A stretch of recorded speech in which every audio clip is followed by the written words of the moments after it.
Welcome, everyone. This is your friend, the DN What If, here with another exciting fanfiction.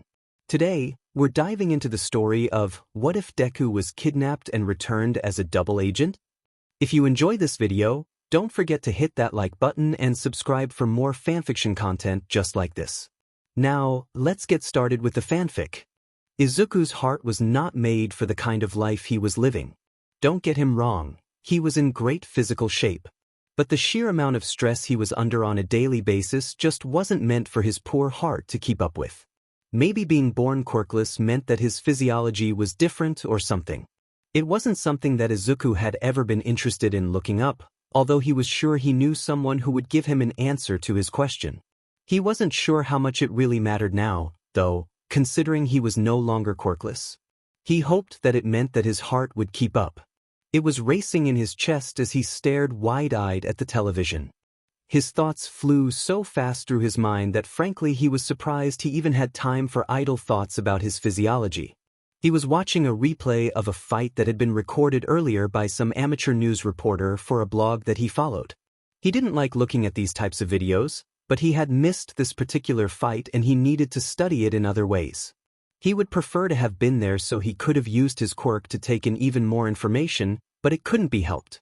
It had been a busy day of preparation. Mount Lady was a newer hero with a power that wasn't particularly filled with finesse but nonetheless got the job done.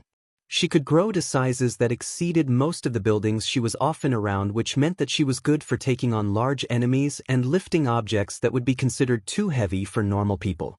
Her quirk meant that her strength adjusted to match her new size. Izuku could only imagine how cool it would be to have a quirk like that. He winced, though, as he watched the woman step on a piece of rubble that caused her to let out a curse before she had hurried to apologize. She had limped for the rest of the battle. Izuku wrote down in his notebook about Mount Lady's suit being not just skin-tight, but lacking proper footwear. Could she not wear shoes at all? Or did the heroes not have a material that would protect her feet when she grew? Izuku was willing to bet the latter. Could be an exploitable weakness. Izuku! Izuku startled out of his train of thoughts. His heart stuttered and then he cursed himself for being so jumpy. That was another strike against his poor heart, and turned around on the couch. His mother smiled at him when she saw that she had his attention. Careful not to stay up too late. You have to wake up early tomorrow, right? Ah yeah. Izuku nodded and closed the notebook he had been writing in. The words were a scattered but organized scrawl with how fast he had been trying to keep his notes. He had a sketch of Mount Lady along with various lines pointing out notes that he noticed about her. Weaknesses, strengths, personality quirks, anything he could get his hands on. He would do more research on her tomorrow.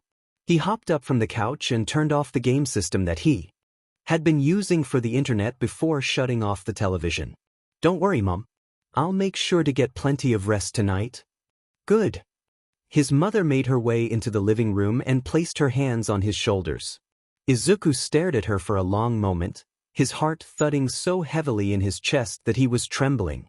Not that the trembling was completely unusual. He forced himself to stay relaxed under her touch. It was a familiar thing that he shouldn't cringe away from. Izuku wasn't the type to cringe away from his mother's touch. His mother was shorter than him now. Izuku remembered that he had been as tall as her a year ago. He had somehow outgrown her while he had been gone. She had more stress lines on her face and she had gained weight as well. She most likely had been stress eating, but part of it was probably age as well getting to her. She used her quirk to attract things to her more rather than just walk over to it. Her eyes were brighter than they had been when he had first come back. She looked far less tired now. He had been quiet for too long. He smiled to reassure her as her eyebrows furrowed a little with worry. She sighed and brought her hands from his shoulders to cup his cheeks. Stay relaxed. Stay relaxed. His smile softened but still felt stiff on his face. His hands itched to duck into the pockets of his sweatpants. Are you sure you'll be okay? She asked. He nodded once, dislodging her hands in the process. I'll be okay, I promise. I have a strong quirk. I'm sure I can do it. She gave a wary smile as she reluctantly agreed. Her worry stirred gratitude in his chest. I know you can. She assured him, looking a bit teary-eyed. His own eyes prickled a bit and threatened to water, so he turned and grabbed his book before making his way down the hallway. "I'll go to sleep now so I can get up early." "I'll make you breakfast," she promised. "Thanks," he called back with a wave before entering his room and closing the door with a sigh. His free hand dropped into his pocket to finger at the matchbook that he kept there. He changed into his pajamas and put himself under the covers of his bed facing away from the door. There he stayed without moving, carefully regulating his breathing to slow his heart so it would look more natural as he relaxed. He could feel his body trembling a little, but it wasn't from the cold. His body's default state seemed to be in this constant soft rattle ever since his training. Izuku tried not to think about the fact that maybe his body still wasn't good enough to handle the quirks in his body. He preferred to think of it as trauma, although that wasn't much better. He still had much he had to research and it itched at him to be sitting there doing nothing. It was boring and it wasn't like he was actually planning on sleeping. He had stuff that he needed to do, but he had to put up the act that he was going to sleep early. He could just play on his phone and look up videos there, but frankly he was tired of the bad quality of those too. It was tempting to bring up an old All Might video, but he liked to listen to those in all of their glory. He wouldn't be able to turn up the volume and his headphones would make him unable to listen for his mother, so he would have to suffer. His fingers dug into his sheets and he gritted his teeth as the shivers got more violent. His mother always took her time to clean up around this hour from dinner. Soon she would go into the bathroom to brush her teeth and then ready for bed. Tonight was a night she was more tired than usual. She had been yawning and moving slower in her nightly rituals. She had even decided against soaking in the bath for just a quick shower. Izuku knew that meant she was going to bed particularly early. Her stress about his exam tomorrow was no doubt wearing on her. He felt a little bad about that. But before she went to her bed, she would always check on Izuku one last time. Izuku had long since guessed, once he had noticed that she did this check every night, that she was making sure he was still there.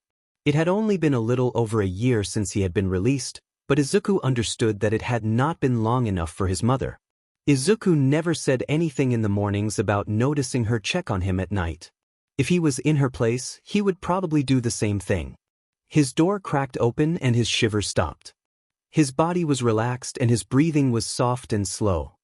He closed his eyes and waited as his mother padded into the room on silent, socked feet and brushed back his hair. A soft kiss was pressed to his temple that reminded him of when he had been a small child and the warmth of his mother's arms as he had fallen asleep in her lap. She said nothing as she turned away then and left the bedroom. His eyes opened again with the sound of his door closing. His trembling returned and his heart rate increased. Some part of him was aware that the opposite should probably occur when he was under stress. Still he waited until silence permeated the house. He could hear the hum of lights outside and the muffled sounds of life in the other apartments nearby. There was a baby crying. Most likely the one that lived in the apartment to the left of theirs. They'd had a baby while Izuku had been gone. He wished that he could say he was tired.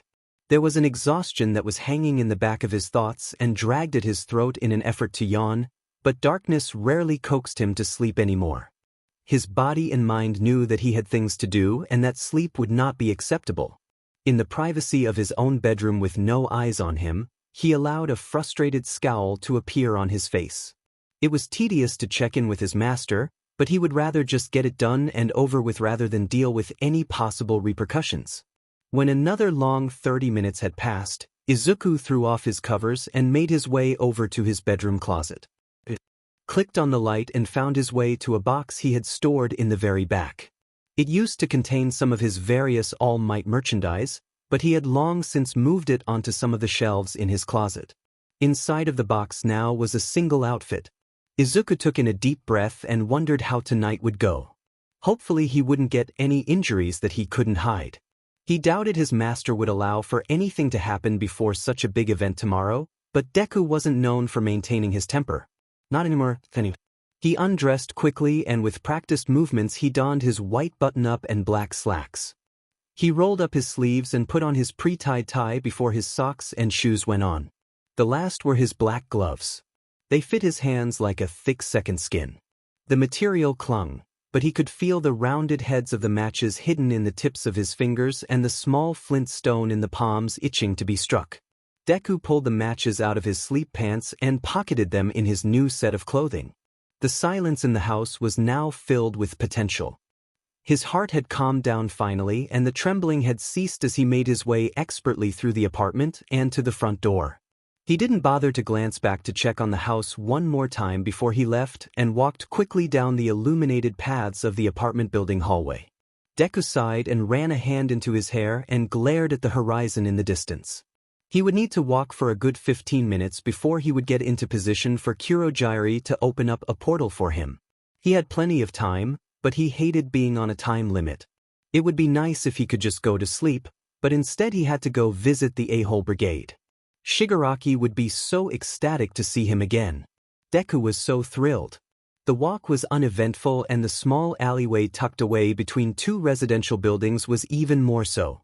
Deku glanced up at the stairwell nearby and climbed the chain-link fence to hop onto it before climbing the stairs to the top. From there he hefted himself back onto the stone wall and easily leapt the distance between the stairs and the next building over. He slipped his leg over the ledge and finally climbed onto the top of the building. The cityscape was admittedly a beautiful one, Deku thought to himself. He still loved being able to see the sky again. He would never take it for granted again. The air around him shifted and a deeper darkness materialized next to him, swirling into a portal just the size for him to travel through. Welcome home, he thought wryly to himself before tucking his hands into his pockets and entering it. The portal closed behind him. It took less than the blink of an eye for Deku to arrive through the smoky darkness and into the familiar abandoned bar where Shigaraki and Kurogyari were waiting for him. The scent of wood and degradation filled his nose, although it wasn't the wood that was degrading. Shigaraki must have touched something again recently to have caused that smell. It made Deku want to scrunch his nose as unwanted memories bloomed in his head, but he forced them down and away while keeping his face bored. Weakness was not something he would show in front of these guys. You're late, Shigaraki grumbled, messing with the fingers of his father's hand. The metal on the stub of the wrist looked to have been recently cleaned. Shigaraki's low glare did nothing to Deku anymore as Deku moved over to sit on the bar stool 2 seats down from the man. Better to keep out of each other's ranges. The scar across Deku's forehead itched some. It's amazing you say that. Deku responded with a roll of his eyes. It's almost like I needed to wait for an appointed time for Kurogyari to open up a portal so I could get here. Shigaraki sat forward on the bar counter as Deku heard Kurogyari sigh as their bickering already started. I meant that you should have chosen an earlier time. Deku didn't bother to respond to that. His mother's habits were his own to know. Instead he said, I'd rather not be here either. Where is Master at? He's a little delayed. Kurogyari informed him as he placed a milkshake down in front of Deku. Deku smiled at that and took the dessert to happily sip. Ash filled the air as an irritated Shigaraki gripped a nearby cup to destroy with his quirk. Deku was sure he was the only one who recognized a glare on Kurogyari as the man reluctantly went to clean it up. Why the hell does he get a milkshake? Shigaraki demanded, but Deku ignored him as he turned his gaze to the blank black screen of the television in the room. If Master was late, it meant he was dealing with another one of his experiments or dealing with some other business. It could have been a range of things. Deku hadn't had the chance to really catch up on everything that Master was doing. He had been busy with his school and his training. Deku both did and didn't want to know what it was that Master was doing. Ignorance was bliss, but Deku was a person who gathered information. He needed to gather information. If this was any other night, then he would probably have asked. As it was, he knew he needed this meeting over with as soon as possible. Deku snapped to attention at the cutesy way of calling his name, his back straightening as he whipped around to face Shigaraki's smirking face. Kaken, he heard in his own voice. He hated the insinuation. Deku jumped out of his seat and grabbed the front of Shigaraki's collar to drag him close as he asked, Huh? What the F, did you just call me? Shigaraki chuckled at the action and Deku wanted to sock him in the face. Everything but his self-preservation told him to do so. You weren't responding, so I thought you wanted me to be a bit more familiar. Deku's arm shook with the effort not to hurt him, and he knew that Shigaraki knew it. It wouldn't be the first time the two of them had gotten into a fight, but with Master about to appear in their presence at any second, Deku couldn't risk creating a scene. So instead he threw the man back so his back hit the edge of the bar, and he brushed his hands off on his pants with distaste. "Don't be so disgusting. Don't call me that again. This meeting is only supposed to last a couple of minutes." Kurojirai attempted to mediate, much to his long-suffering disdain. "Can't you two be civil for that time? Deku is so much more fun now than he used to be, though." Shigaraki protested. He only had the smallest frown on his face from his rough treatment. Deku sat himself back down onto his bar stool and ate some more of his milkshake. "It's boring if he doesn't talk." Kurojirai only sighed. "Yes, I would say that Deku really has become more interesting." A voice agreed as the television turned on by itself. Deku forced himself to stay relaxed even as that voice dripped and oozed through his ears and into his mind like poison. Master had a way of pulling every fear and self-preservation desire out from the pits of Izuku's heart and making him struggle for air.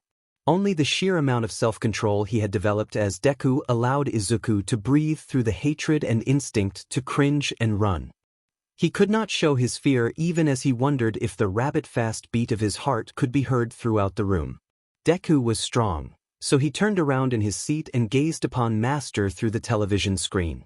The heavily scarred man in front of him wasn't as intimidating with possible kilometers and cities between them, but Deku knew to respect a beast when he saw it no matter how much he hated it. Master was the one who had granted him his tentative freedom. He wouldn't risk it now. "Sensei." Shigaraki greeted almost happily. "It's good to see you all again. Sorry I was late." Master responded. "Some things need personal touches after all." Deku's straw made loud slurping noises as it breached air. He adjusted it to make it sit back into the ice cream. "Deku, do you have anything to report for me?" his master asked. "I'm working on finishing up a report for Mount Lady," Deku said and realized he had forgotten his notebook. "Stupid. My last makeup class made me miss her fight, so I've been forced to watch through bad videos." He clicked his tongue and grabbed a napkin to wipe his mouth. "It's no problem. I'm sure you'll have plenty for me next time. I would rather you finish your classes." He paused and then asked, "They are done, correct?" "Of course. I can't believe you're still taking tests." Shigaraki muttered, scratching some at his neck. "Your exam is tomorrow, after all. Where was your summer?" "My life would have been easier if some villains didn't take it upon themselves to kidnap me for a year." Deku snapped. Master chuckled. "Settle down, boys. You've done well to catch up. As long as you can take the UA exam as planned, then any delays in your mission is fine." He smiled. Deku told. He was smiling despite the mask. "Besides, I have a gift for you, Deku. Think of it as a congratulations." Deku eyed Master. It unnerved him how almost affectionate his master was with him sometimes. Deku knew he was treated differently from most of the villains under the man's commands. He was treated almost as an equal to Shigaraki, who Deku knew was to be the man's successor despite his childishness. It was a good position to be in, but Deku hated how he kind of liked the praise he received and the leniency that he was granted. The fact that he could convince the man to allow his plan to go into action was astounding, even if it was taking forever to finally start. "Kurojirai," Master commanded, and Kurojirai nodded before holding out a small metal object. Deku stared at the all-might-inspired design of the Zippo lighter as mixed feelings filled him. Only horror showed on his face though as he took it. "What the hell is this?" he choked out. "It's disgusting." Shigaraki agreed angrily. "A much easier way to get your flames going," Master explained. "Your matches can easily be damaged or destroyed, and your flint and charcoal aren't always the quickest option. This lighter will help you." "I meant the design." Deku scowled and gripped the lighter tightly. What was this? A ploy? A mind screw? What was he intending by giving this to him? "A reminder," Master crooned, and Deku shivered, "of your ultimate goal, despite the gaudy design." "Thank you, Master," Deku muttered half-heartedly. "Put it away already. I can't stand to look at it." Shigaraki commanded. Deku did so, placing it in his pocket with his matches. It was a solid, heavy weight added to his clothing. It practically screamed in his ears.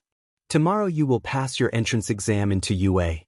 Master forced Deku's thoughts away from his gift with the command as if Deku didn't already fully plan to pass. "And I fully expect you to give me some information on what you've learned." The man smiled. "After all, it's the first time you'll finally be able to put your quirks to good use." Deku could remember the screams around him as flames had licked his hands and the smell of charred skin filled the air. He hadn't been able to control it then, and he was lucky that Master had been kind enough to find healing for his victim. But his quirk had been useful for many other situations that Izuku would definitely not consider good. "If only I could go all out." He lamented into the air, relaxing back against the counter of the bar on his elbow and tilting his head back to look at the ceiling. "The exam will be pitifully easy. It's certainly a shame, but it would be better to keep things as a surprise." Master agreed. "You don't even have to use all of your power to finish an exam. It just proves that heroes are pathetic." Shigaraki said scornfully. "It really does." Deku agreed with a wry twist of his mouth. "All the more incentive to get creative and make them underestimate you." Master pulled the attention back to him, leaning forward in his seat. "After all, you're the next top hero." Deku thought of All Might and Endeavor and all of the heroes still on his list. He thought of Kaken and his determination to be the #1 hero. He thought of all of the people who had bullied him for being quirkless and those who still teased him for being weak. He thought about how fun it would be to crush all of their expectations and how so many had deemed him unworthy so far. Of course. Deku smiled and rested his cheek in his hand. Everybody loves an underdog after all. Deku returned home that night as silently as he had left. The sounds of his neighbors had died in the midst of the strange in-between hours of late night and early morning. Now that the meeting was over, fatigue clung to Deku's shoulders like an iron cloak. He refused to let it drag on his feet as he kept his steps featherlight to the door to his bedroom. His movements were slow and methodical as he removed his clothing and tossed it into his dirty laundry basket to clean. There were scorch marks on his white shirt and ash on his pants from him playing with his matches too much. He would need to buy a new pack. He put his gloves back into the box and picked up the lighter from his pants pockets to really examine it. He could see the design of his favorite superhero's outfit on it for decoration. There appeared to have been an addition of All Might's signature hairstyle on the lid as well, but they had been broken off by someone. Izuku lamented the damage even as he knew that it would probably make it easier to use. What was the point of this gift? Izuku actually appreciated the gift for its practicality, but that wasn't why he was worried. It was the design of it. The passive aggression and the threat was obvious. His master called it a reminder, but Izuku doubted it was a reminder of his mission. It wasn't a call out but rather a sinister whisper. Izuku just hoped he was overthinking what the whisper was saying even though he knew not to doubt his own observations. His master liked to remind him of his place, after all. He tried to open and light it in one smooth move, but it wasn't that easy. He tried a couple more times and failed before he realized this would take some practice. He needed to see the movement in one smooth move. So Izuku activated his third quirk as he flicked the lid open and his breath caught.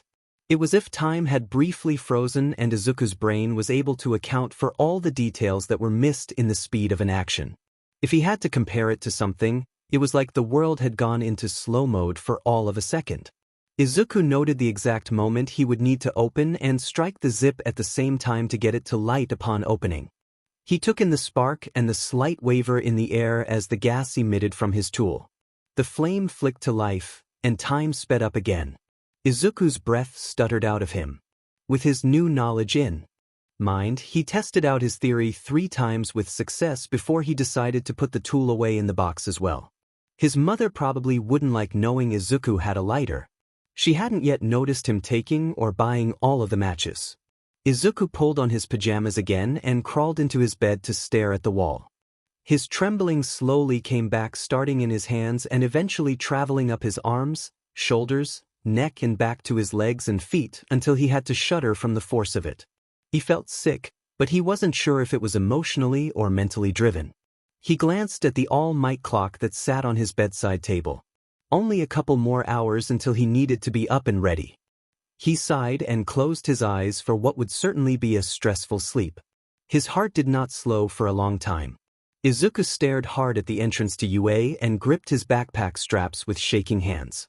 His body was trembling with more force than usual despite the fact that he knew he was under stress. His heart was hammering in his chest. The sounds of all of the other examinees around him couldn't penetrate through the noise in his ears. His nose and ears were freezing from the cold in the air as shaky white clouds escaped through his lips and nose. The temperature had dropped so much overnight. He was actually there. He was actually about to take the exam to get into UA. How long had he always dreamed of going to the elite hero school? It felt like so long ago he had all but resigned himself to the fact that as a quirkless person he couldn't possibly be a hero. So much had changed since then that it was overwhelming to think about. He was no longer quirkless, but he didn't feel he had the right to even look at the sign, let alone take steps past it. He squeezed his eyes shut and swallowed as sickness swirled in his stomach. The part of him, the noble part, he was sure wanted to turn around and run far away. Forget his master's plan and find another way. Find a way that didn't mean betraying everything he had ever loved and all of his dreams. But he knew that was a stupid idea. It wasn't worth the risk and it would cost him everything. It wasn't like he wasn't already a villain. The most he could do was continue to dig his own grave since he was already 3 feet down in the hole. His eyes opened again as his backpack straps creaked a bit under the strain of his grip. In some ways he would call himself a hero for even coming to this place. How ironic was it that he was about to be in a place with pro-heroes and potential heroes and not a single one of them would be able to help him. Maybe that's what Master had planned. Deku hated his master's psychological games. Move, shitty Deku. Izuku tensed with a gasp as he spun quickly to see Kaken glaring daggers at him as he made his way to the front gate. Izuku scrambled to remind himself to fumble out of Kaken's way even as he stuttered out a good morning. Good morning. Kaken. He cringed a little at his own acting. It didn't even sound that real to him. How did he used to act in front of Kaken? It had been too long since he had last really interacted with Kaken outside of class. Kaken clicked his tongue as he approached and pulled to a stop in front of Izuku, surprising him. He waited for an attack of some sort more out of habit than anything else.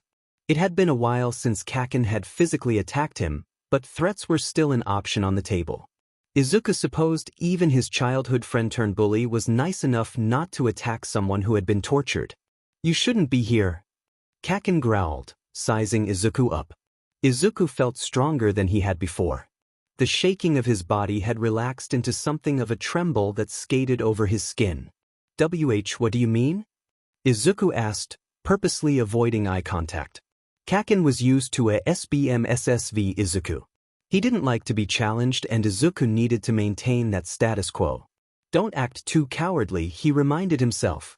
He wasn't supposed to remember his torturous experience. He wasn't supposed to be too scared of Kaken. Just enough to act like he used to. You think they're going to let your quirkless butt in here? Kaken demanded and slammed his shoulder into Izuku's as he passed by, making Izuku stumble. Izuku scowled at the ground in irritation. What the hell was that? He had moved out of the way for Kaken and everything. You can't fake a quirk through the exams, Deku. Izuku clenched his fists and forced them to relax as he trotted after Kaken. He didn't care if that's not what the old Izuku would have done, but he figured it was within his new role of no longer Kaken's victim that it seemed likely. You think I have a fake quirk? He asked as he walked behind his old friend. I know for a fact you don't have one.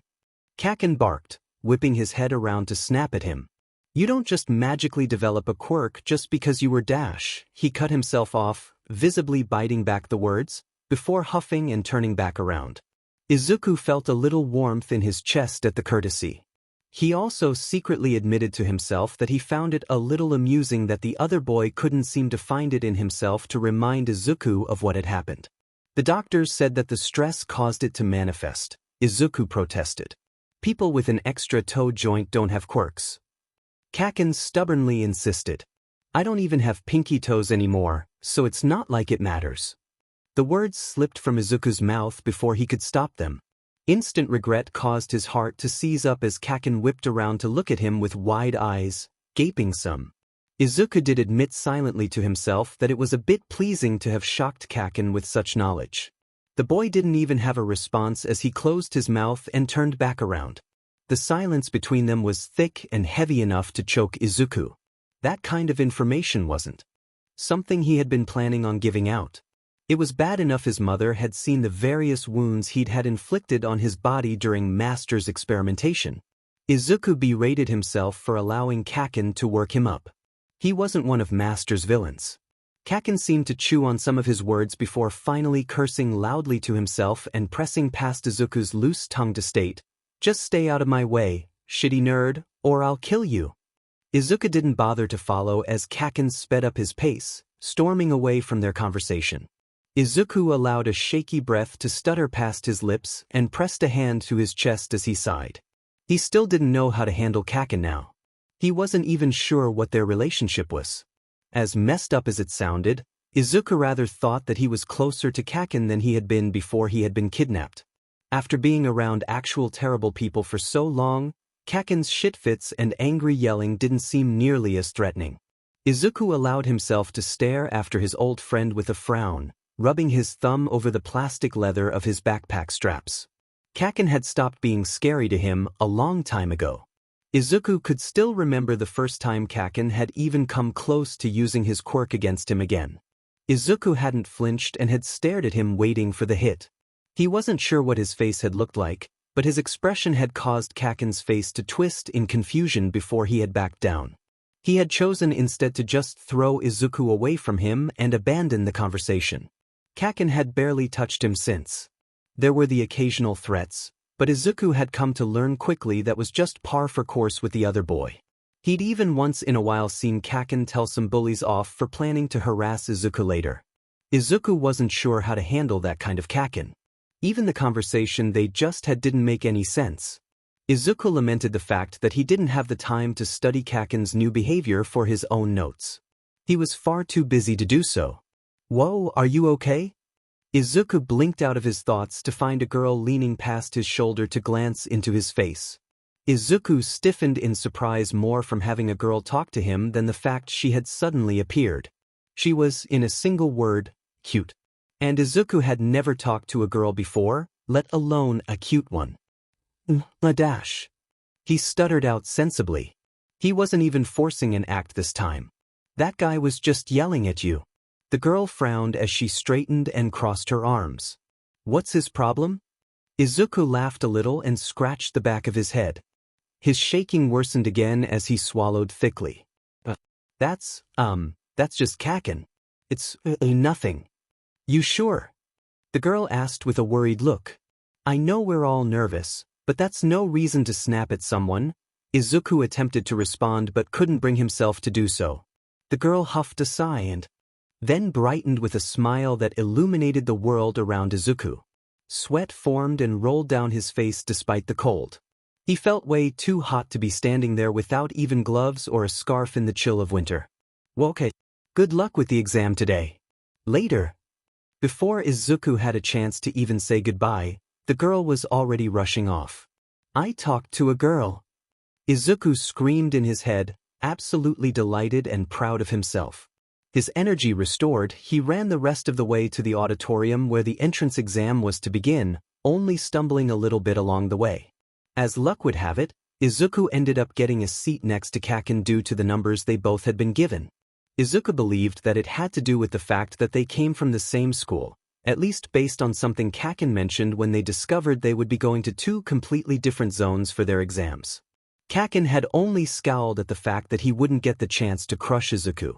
Izuku decided it better to not say anything in response to that. Instead he paid attention to present Mike, absolutely starstruck to see him in person for the first time. As Izuku had always known, the man was loud and big on presentation. Izuku wished that he had his notebook with him so he could have written down his observations about the man. He noticed the flashy movements and the tenor of the man's voice. He leaned forward and pressed his knuckles to his mouth as his eyebrows scrunched with thought. It was only a guess, but Izuku was willing to bet that the man's voice had to get sore at some point. He wondered how long the man could talk and how much time was removed when he used his quirk. Izuku used to listen to him on the radio every week, but lately he hadn't been able to do so because of his busy schedule. Not that it really mattered because he couldn't learn much from present Mix show, even if he really loved to listen to it. Izuku noticed Kaken side-eye him silently.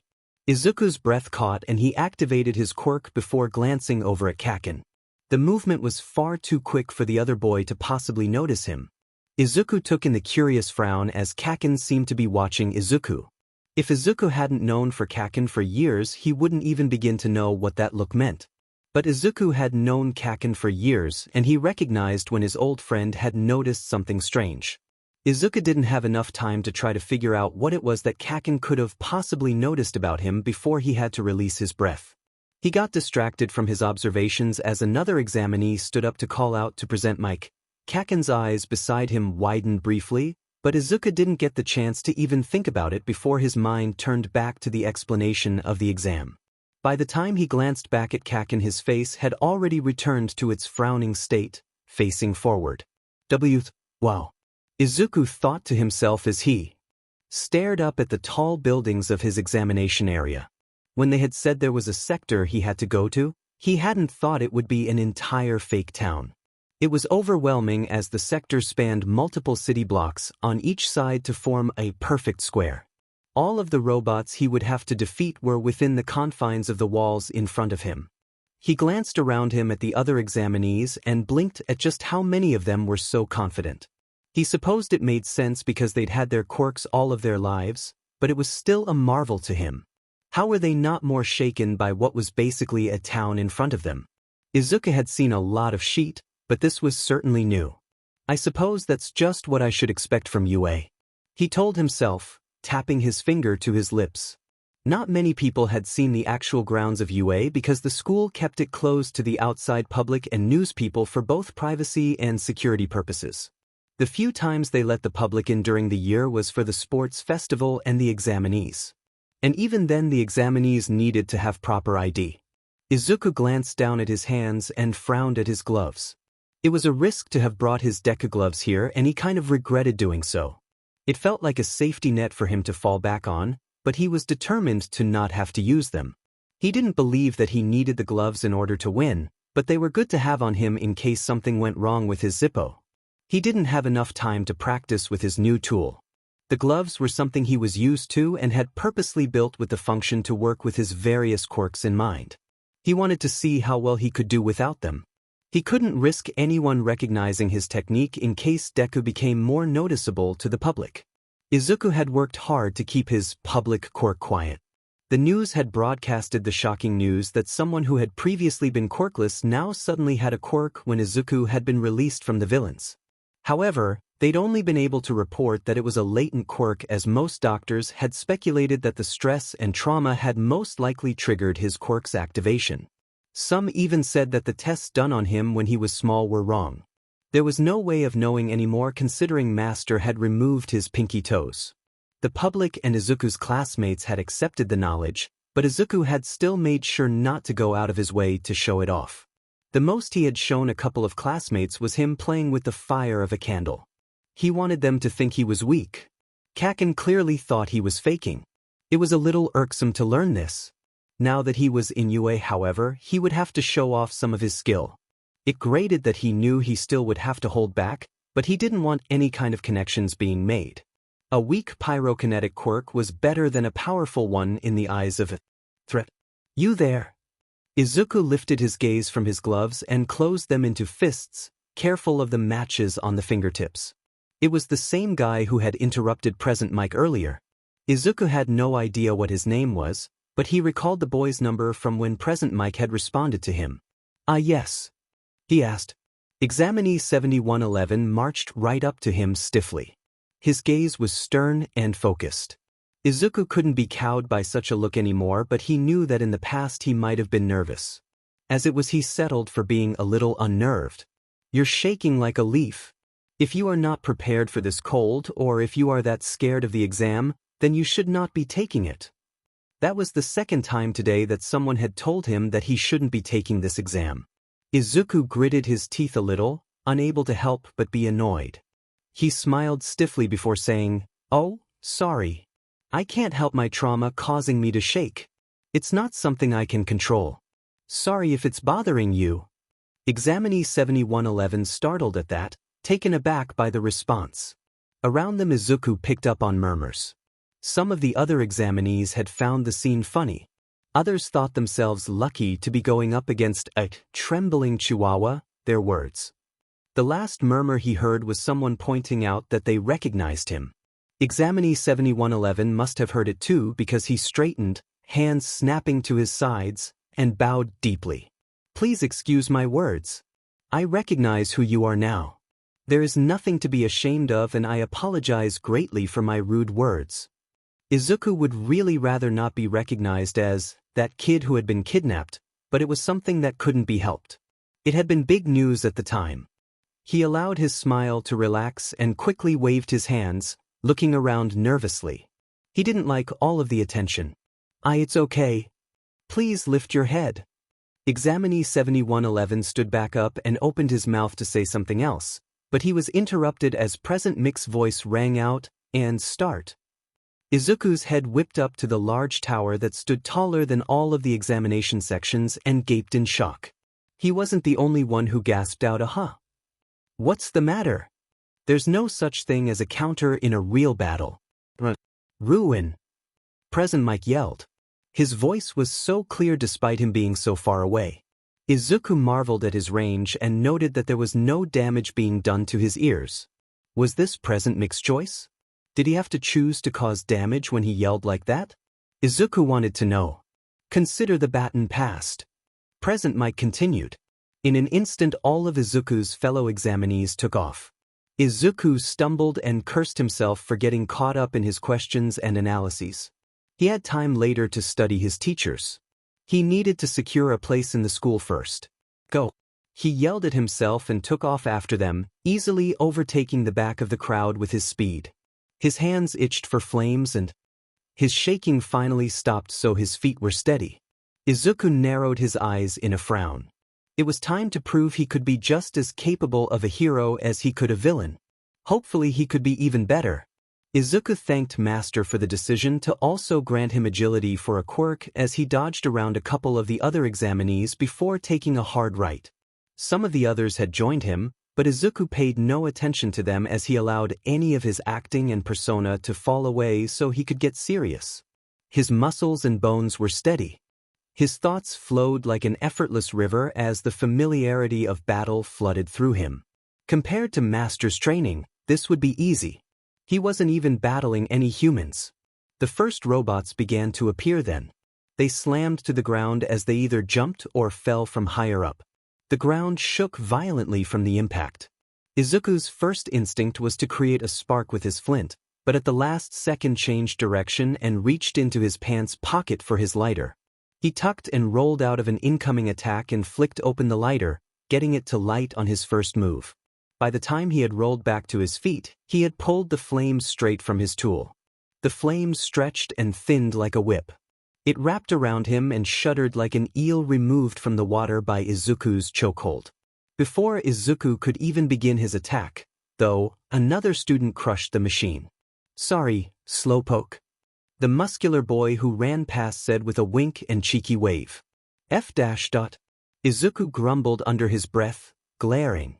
"Focus," he yelled at himself, and Izuku spun on his heel to dash between buildings to another street. His flames followed him. He concentrated and forced the flames to burn even hotter until they were bright blue. "I just need one good look at these things." Izuku skidded out of the alleyway to be confronted with a two-pointer. He didn't bother to hesitate in launching the flame out to attack this time. His hand snapped out and the flame flowed along it and launched at the machine.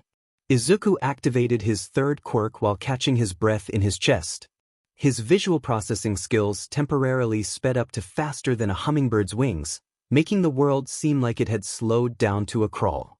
Izuku realized these robots had guns on them. He doubted that UA would use anything lethal, which meant they were most likely something like pellets or perhaps a trapping goo of some sort. Izuku had yet to see any goo anywhere, though. He also didn't see any exhaust ports, so he doubted that they ran on gasoline. that left electric. It wasn't the quickest method, but it would work. His breath released and Izuku abruptly changed the direction of his flames to launch straight up the barrels of the guns on the robot's hands. Sparks flew from the inside of the machine as the blistering heat of his blue flame instantly melted and destroyed it from the inside until the robot exploded. That's 2 times now for snapshot and agility. Izuku counted down as he felt the beginnings of the migraine he was sure to have after the exam. He had about 2 more times with snapshot before the migraine would be crippling. He couldn't tell if his body was feeling the wear from agility, but Izuku knew that he had plenty more of that one up his sleeve. His body was well trained enough to handle the strain of it. His hair stood on end and only a mixture of his instinct and his agility quirk allowed Izuku enough time to dodge out of the way as a chunk of the machine flew past him.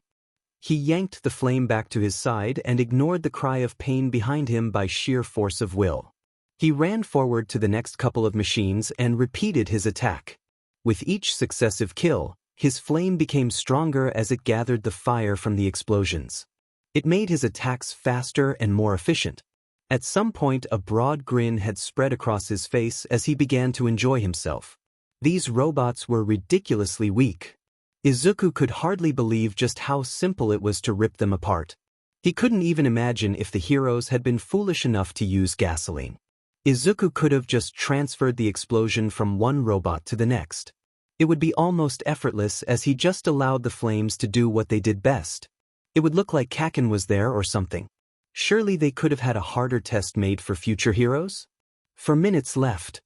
Present Mick's voice called out. 26 points.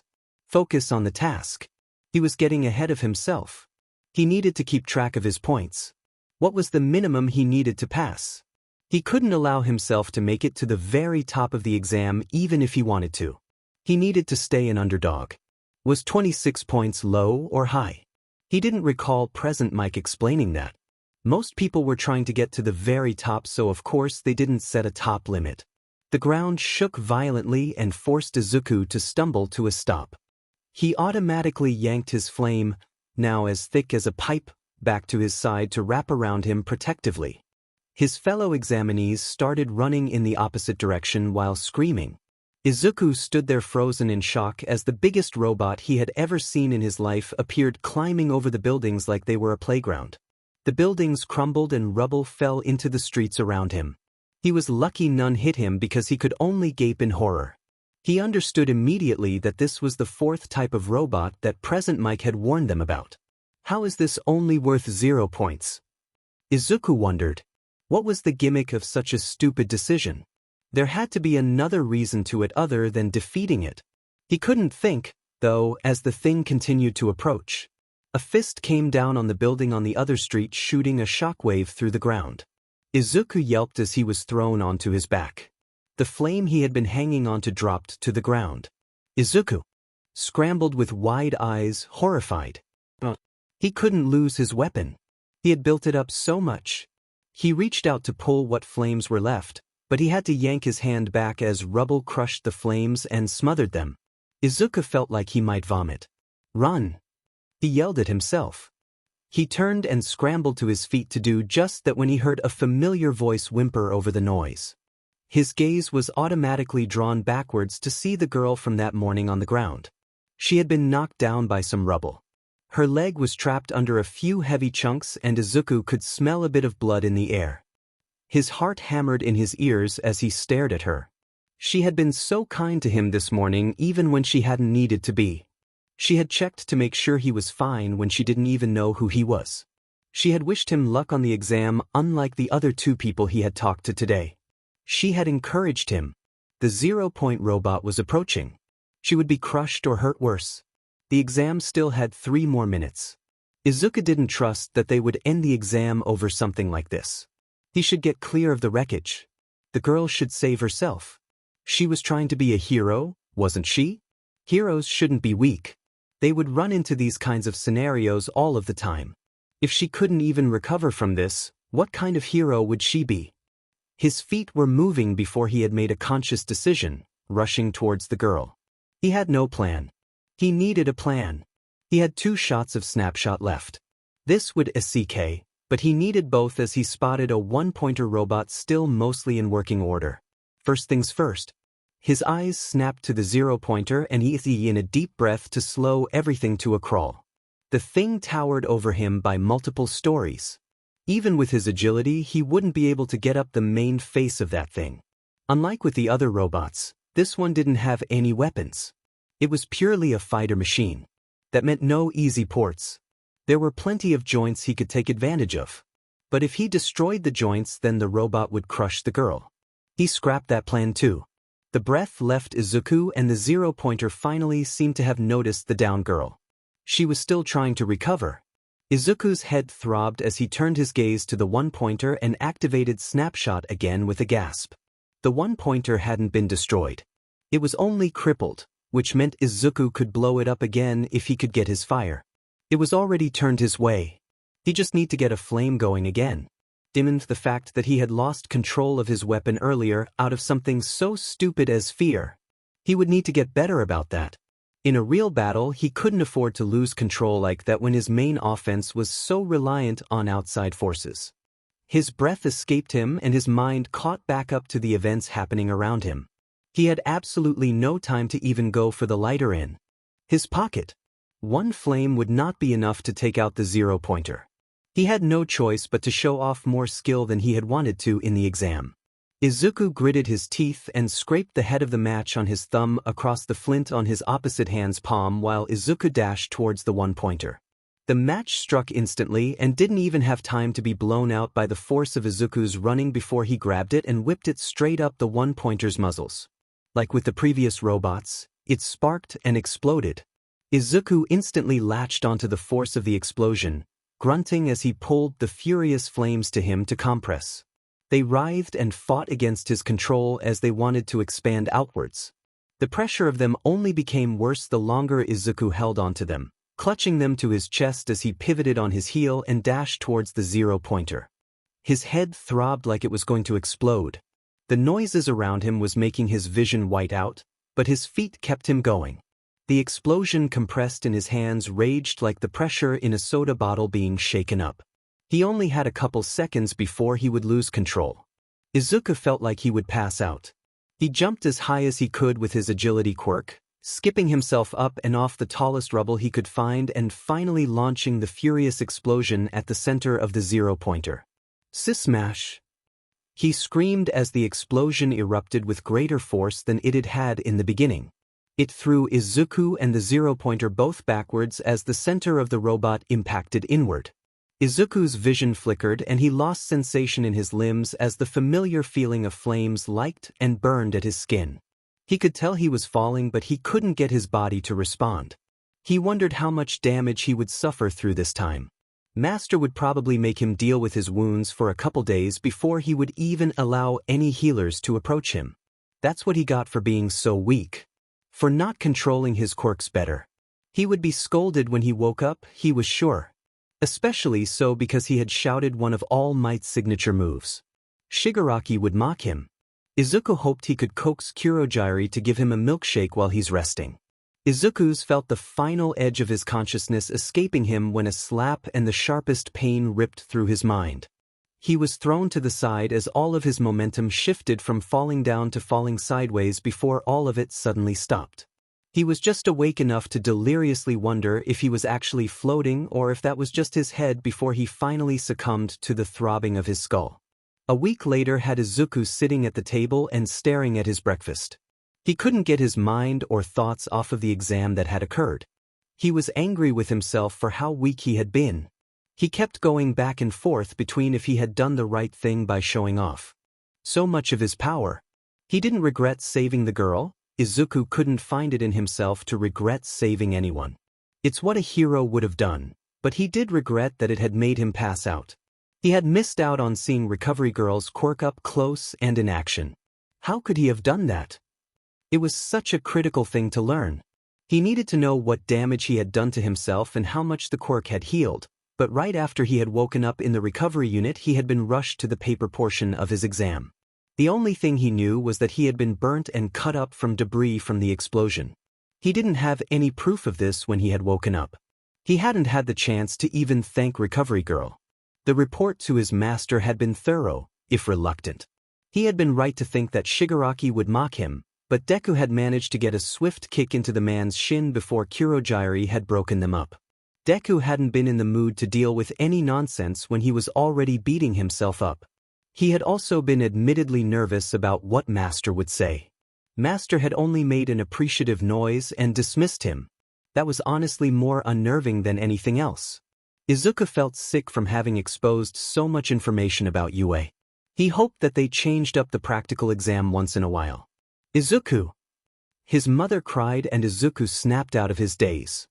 He realized quickly based on the distressed look on his mother's face that she had called him a number of times. Are you all right? You're frowning and staring blankly at your fish, she said. Sorry. I'm okay, he promised with a smile. He felt bad for worrying her again. He couldn't help getting lost in his own thoughts, though.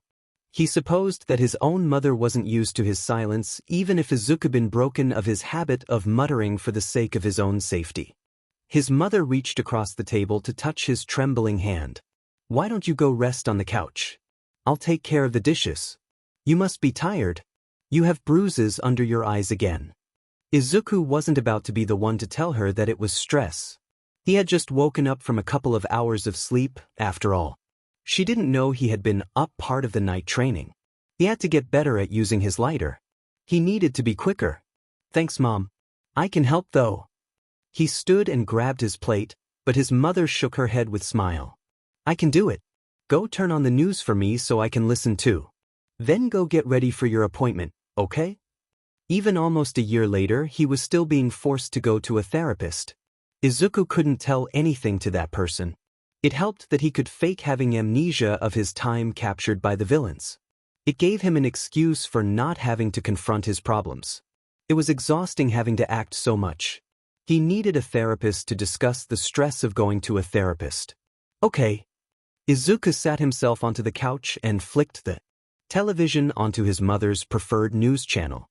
It was showing a repeat from one of the flashier battles from yesterday that Izuku had already analyzed. He couldn't even bring himself to focus on it as he slumped back against the couch and stared aimlessly at the wall. If he had to grade himself, he would say he had achieved the mediocrity he had intended to set out to reach during the exam. The written exam had been a lot harder than he had expected, mostly because he was so behind in school. Yes, he knew and could memorize enough to graduate middle school, but his retention skills were much weaker than they had been before he was kidnapped. He just didn't have the time or drive to study. It was harder for him to memorize things like math problems now. Maybe his brain was just too full from his mission. Izuku hoped that it wasn't brain damage. With all that in mind, it meant that he probably just scraped by with a passing grade on the paper test. He was certain, though, that he had managed to balance out his bad written score for a great practical score. He'd had time to contemplate the reason behind the 0-point machine. The only conclusion he could come up with was that the robot had to have been a ploy to see who was the most heroic, who was willing to jump in and stop a major attack even though there was no benefit to the hero who did it. The fact that Izuku had actually saved someone was only a bonus. He was willing to bet good money that the 0-point robot actually had a better value added to it. But that just made it harder for Izuku to guess for sure where his grade would land. He wanted to be middle of the road for the test. He needed to really show off his mettle later on by scrunching his way up the ladder in UA to be the top student. Or come out of nowhere to really make a presence for himself. Right now he wanted to be unnoticeable. He had probably ruined that chance. Oh yeah, Izuku's mother called over the sound of the clinking dishes.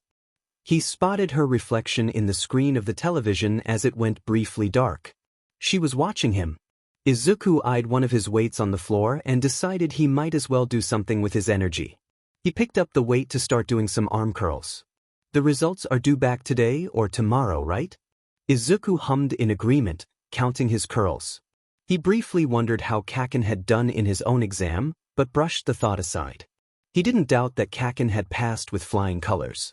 At least with him as a competitor, Izuku knew that he wouldn't be at the top of the list. Kaken was both too smart and too strong for that. You know, honey, if you don't think you made it, I think you still did an amazing job. What you've accomplished is amazing. His mother continued. Izuku hummed again, not particularly listening as he switched arms. If Kaken had actually gotten into UA, that meant Izuku would get the chance to show him that he actually did have a quirk. And not just a quirk, but a powerful one. He may not be able to show off his full skill set yet, but it would be satisfying to finally prove his own worth. Izuku had a running theory that he wanted to test against Kaken. He figured that he would have to wait until the sports festival to try. Izuku. Izuku's head snapped over at the sound of his mother's form collapsing to her knees. She was shaking harder than Izuku was as she held out an envelope in her hand. It's here. Your letter. Izuku put down the weight and took the letter. It was heavier than expected. His heart pounded in his chest and filled his ears. He was confident he had gotten in, so why was he so nervous? This was the school he had dreamed about going to ever since he was a little kid. This was the biggest moment of his life. He could hardly contain himself. His shaking definitely had more to do with his own anticipation and nerves than anything else as he rushed to his room. He gulped as he threw himself down into his chair at his desk. The door didn't fall properly shut behind him. He could see his mother fretting and moving anxiously back and forth in front of the door. He shuddered just a little bit before ripping open the letter. The envelope split down in the middle and a circular metal object fell out of it. Izuku threw himself backwards and out of his seat instinctively, knocking the chair over violently. Izuku! His mother cried and rushed in. Thoughts of bombs ran through Izuku's mind, but was discarded as a light beamed up from the device and a familiar voice spoke. Both Izuku and his mother gaped as the beaming face of All Might appeared with a loud call of, "I am here," appearing on a hologram. All Might! Izuku yelped. Was he dreaming? Wasn't that letter from Yue? Why was he seeing All Might? Why was he in a suit and not his hero's outfit? Izuku wanted to look at the letter but couldn't move as the hero went on to announce loudly the results of his exam. You barely passed on your written exam, the hero explained, but your practical exam showed you may be a star yet. Izuku's mother's hand found his and gripped it tightly. Izuku's heart was in his ears as he squeezed her hand. She huddled close to him. But wait! There's much more. Turn your attention to this screen. The hero motioned behind him grandly to where another screen appeared when he clicked the button on a remote he was holding. Izuku was already completely thrown off balance by everything that was happening to him, but the appearance of the cute girl he had saved at the exam had just added another layer on top of it. She was in her middle school sailor uniform instead of the exercise clothing he had last seen her in. There was a determined look on her face as she talked to Present Mike and asked him to give some of her points to Izuku for saving her. That boy saved my life. She cried, and Izuku was sent reeling. Her words echoed through his ears and into his very bones. This immediately flooded his eyes. His heart wasn't used to such kindness. His mother's hand flew to her mouth and he heard her SCK in a shaky breath as well. Her hand moved to wrap around his arm and squeeze it instead. More than any quirk, it is your actions that touch people. All Might announced when the clip paused. Izuku could barely hear him as he wept over words he hadn't expected to hear. All Might explained the hidden portion of the exam and how the examinees were graded on rescue points as well. His guess had been something on par with the announcement, but he couldn't even bring himself to revel in the success. Uraraka-san's, as All Might had called her name, words were still ringing in his head. He couldn't even cheer as All Might told him his final score and how high he had placed. He could only collapse to the ground and sob. Izuku! Izuku! My Izuku! You did it! His mother cried with him, holding him close as the projection ended with All Might greeting him enthusiastically and welcoming him to UA as a student. Izuku curled up into his mother's arms and wept the first tears of joy he had felt in years. His mother's wet praises continued to fill the air, but Izuku could barely even hear her. I did it. He whimpered and pressed his face to her shoulder as he clutched her to him. He didn't even really care about getting into UA, even though he was happy about that too. The school didn't matter nearly as much as the revelation that All Might and Uraraka-san had given him. They had given him hope. Despite reality, despite the future, despite all the odds, Izuku could still become a hero. The next couple of months passed without much incident. Izuku still needed to finish school, including his extra classes, before he could officially graduate. Just because he had been accepted into UA didn't mean he was off the fast track to failure in his middle school. He had to work harder than he'd ever had to in order to keep pace. Between his therapy sessions, extra school classes, and the mission updates that he had to present to his master, Izuku was utterly wiped out. Everything was a blur that passed him by. The only things that had stuck out to him thus far had been both, in his opinion, very bad things. They were bad enough and striking enough to cut through even his fog of exhaustion. The first was the meeting he'd been forced to go to with Kaken. His teacher had been both smug and proud to have not one, but two of his students going to UA, and he had wanted to congratulate both at the same time. Izuku had only been able to stand there next to Kaken, who had glared daggers into Izuku's face. Internally, he had cursed his stupid teacher for not seeing the clear antagonism and for unknowingly encouraging Kaken's anger towards him. It was after the meeting that Kaken had caught up to him. He had grabbed the front of Izuku's school jacket and had slammed him against the wall to get into his face. "What dirty goddamn trick did you use to pass the exam, shit nerd?" He'd growled furiously. Izuku had grabbed Kaken's arms and had attempted to remove the grip on his shirt, irritated at the rough behavior even though he had restrained from showing it on his face. It had been a while since Kaken had gotten physical with him like that. He must have been really set off. "I told you. It was my quirk." "You don't have a quirk," Kaken had shouted. A couple of explosions had popped off in his opposite palm and Izuku had heard the hand that held him sizzling. Oh boy, did Izuku want to show him how he definitely had a quirk. Show him that his fireworks show couldn't scare him. But Izuku wasn't the type to put up a fight like that. It wouldn't be good if he broke character too much in front of Kaken. His kidnapping wasn't supposed to have left much of a mark on his personality. Kaken continued to yell, "It was only supposed to be me that got into you, and you went ahead and took that dream and said all over it. I do have a quirk." Izuku had insisted and had finally kicked Kaken away. His foot to the other boy's stomach was neither strong nor rough, but it was enough to get Kaken to back off a bit with a growl and let him go. Izuku had glared at him and had felt angry that his shaking wouldn't go away. It had made him look like he was scared. He had been more angry than scared. "If you prove it then, Deku," Kaken had demanded. "I already did." Deku's mouth had twisted into a sneer and his shaking finally had come to a stop as he had stood up straight. His feet had firmly planted on the ground as he had tilted his head. "I proved it when I said all over your dreams, Kaken. You goddamn dash." Kaken had slammed him hard against the wall again and had held a fist up to punch him. Deku had waited while staring him dead in the eye without any expression to cloud his face. He'd dared Kaken to punch him. Deku wouldn't take it without a fight anymore.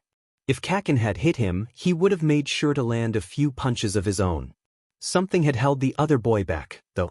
Kaken's fury had blazed in his eyes and the grinding of his teeth had been loud enough for Deku to hear. Kaken's eyes had searched his for just a moment before finally he had just turned his head and screamed in frustration. He then threw Izuku to the ground and had stomped on the grass so close to his face that Deku had felt the bent grass brushing his nose and cheeks.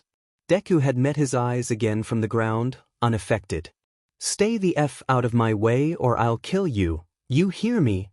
Next time I won't hesitate to blow your butt up. Just stay on the ground, you piece of shit." Kaken had yelled before he had stormed off. Izuku had climbed to his feet and had brushed himself off, a bit mystified from the interaction. How had he managed to get out of that without getting punched? He'd felt worked up by it without any outlet. Maybe that's how Kaken felt all of the time. What had stopped Kaken from hitting him? Izuku was starting to doubt that Kaken was holding back on account of Izuku's past. He just wished that with all of his analytical skills that Izuku could just read his old friend's mind. His life would be so much easier then. The second thing that had stood out to him had been the day that pro-hero firefighter had been killed. Izuku had been home for that fight because he had been finishing up his homework with the news on in the background. He had been trying to think past the various mathematical formulas that he just needed to memorize long enough to pass his upcoming exam.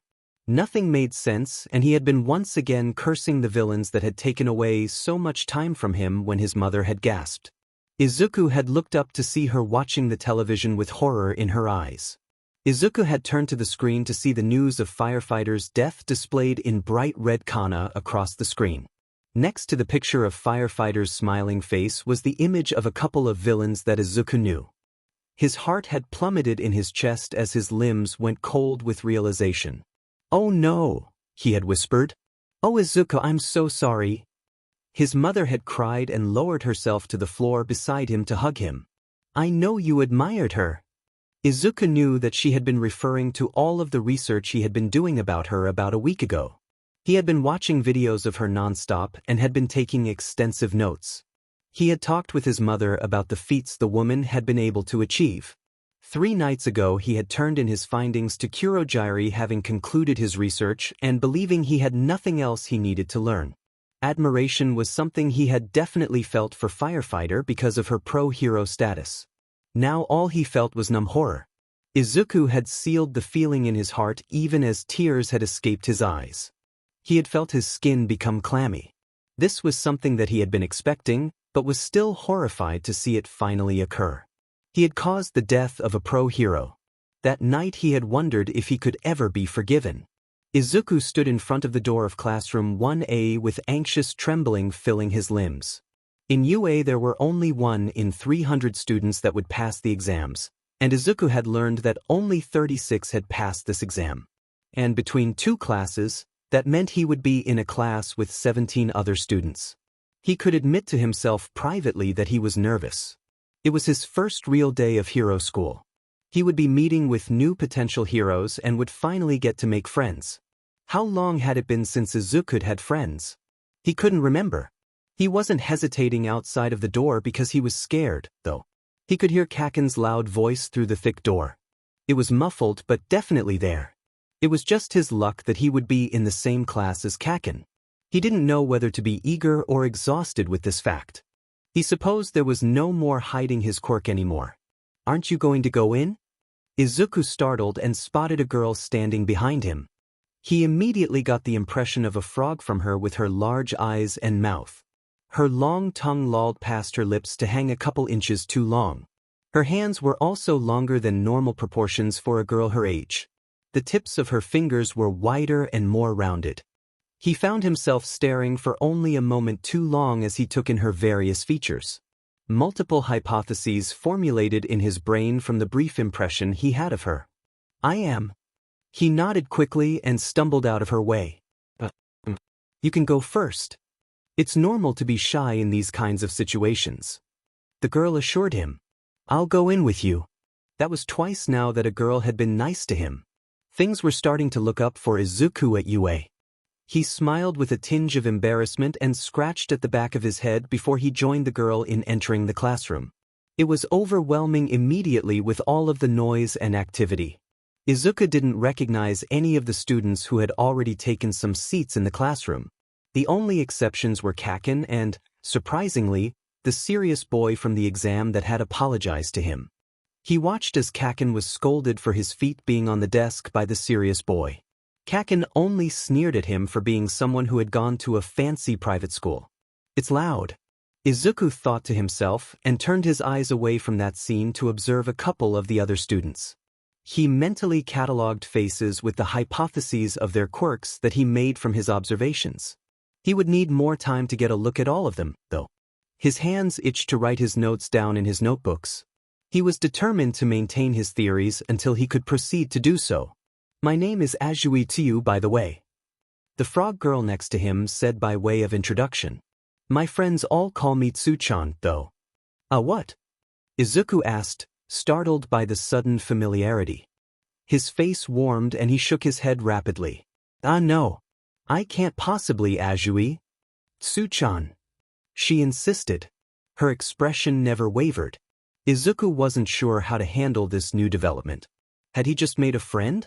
"You there, Midoriya." Izuku was spun around by a hand on his shoulder to come face to face with Ida, the serious student. Izuku hadn't even realized he had picked up on the boy's name when he had introduced himself to Kaken earlier during the fight. How had he gotten Izuku's name? Hello, my name is Ida Tenya from Somei. Ida said, holding out his hand in greeting. Why yeah, I overhead. I'm Midoriya. Nice to meet you, Ida. He took the boy's hand to shake. Ida eyed his hand and Izuku pulled it back quickly, embarrassed by the trembling. The whispers of shaking chihuahua entered his mind again as he resisted the urge to dip his hands into his pockets. He itched to play with his matches. I'm Azui. Tsu. Azui, Izuku would have to figure out what to call her, said.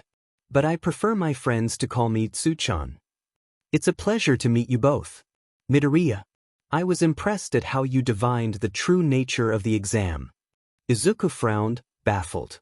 Ida pressed a hand to his chest as his eyes squeezed in obvious self-reproach as he continued. Who was completely blind to it. How you went in to save that girl without hesitation. I hate to admit it, but you were the better man. He clenched his fist. This guy is intense. Izuku thought. You saved someone? Azui asked with a tilt of her head. Oh. A new voice cut in from behind their little group. Izuku recognized the voice immediately as Uraraka hopped in front of him and pressed her hands together in delight. It's you. The curly-haired boy that saved me. Glad I found you. Izuku hated how tongue-tied he got around Uraraka. She was just so cute, and in the school uniform she was even cuter. He felt his face heating up drastically. It suited her so well. It's so cool we're in the same class. It was so amazing what you did. You just went whoosh. She moved her hand out and motioned widely with both arms in the form of an explosion, hopping a little from the force of it, and the whole robot just totally got destroyed. Izuku covered his face with his arms, unable to look at Uraraka's blinding smile. No, it's all because why you were so kind. I couldn't possibly. You're too modest. She giggled. Hey, what do you think is next? Do you think it's the opening ceremony? The guidance counselors? I wonder what our teachers will be like. I'm so excited. I heard that we're supposed to have pro heroes for teachers. Azui said. Of course they would have the best teachers here at UA. Ida agreed. Izuku admittedly was excited for the possibility of meeting so many pro heroes in person. He would get to interact with them on a daily basis and learn from them. There were still so many techniques he wanted to pick up on. If he studied hard enough, he could probably apply the same techniques to the alumni heroes and build off of them. Or figure out where they're lacking. More than anything, though, Izuku wanted to become stronger. Once he was strong enough, he could finally free himself from his shackles and remember what it was like to be his own person. Maybe even be the hero he had always hoped to be. As it turned out, their teacher was a pro hero that Izuku didn't recognize, and he was a man that classified things such as opening ceremonies as frivolities that heroes don't have time for. Instead, he had them change into their gym uniforms and immediately took them out to the sports field for a physical evaluation test. Aizawa-sensei explained how they were to complete the tasks using their quirks to the best of their abilities to really see the extent of their limits. Anyone who came in last place would immediately be expelled. Surely the teacher had to be joking. Izuku couldn't believe just how harsh of a punishment that would be. There were already so few heroes being trained in his year, and now they're being told that one of them would be expelled for being the bottom of the class physically? That didn't sound particularly heroic to him, especially because he was almost certain that Aizawa-sensei had decided that when someone had announced how fun the practice would be.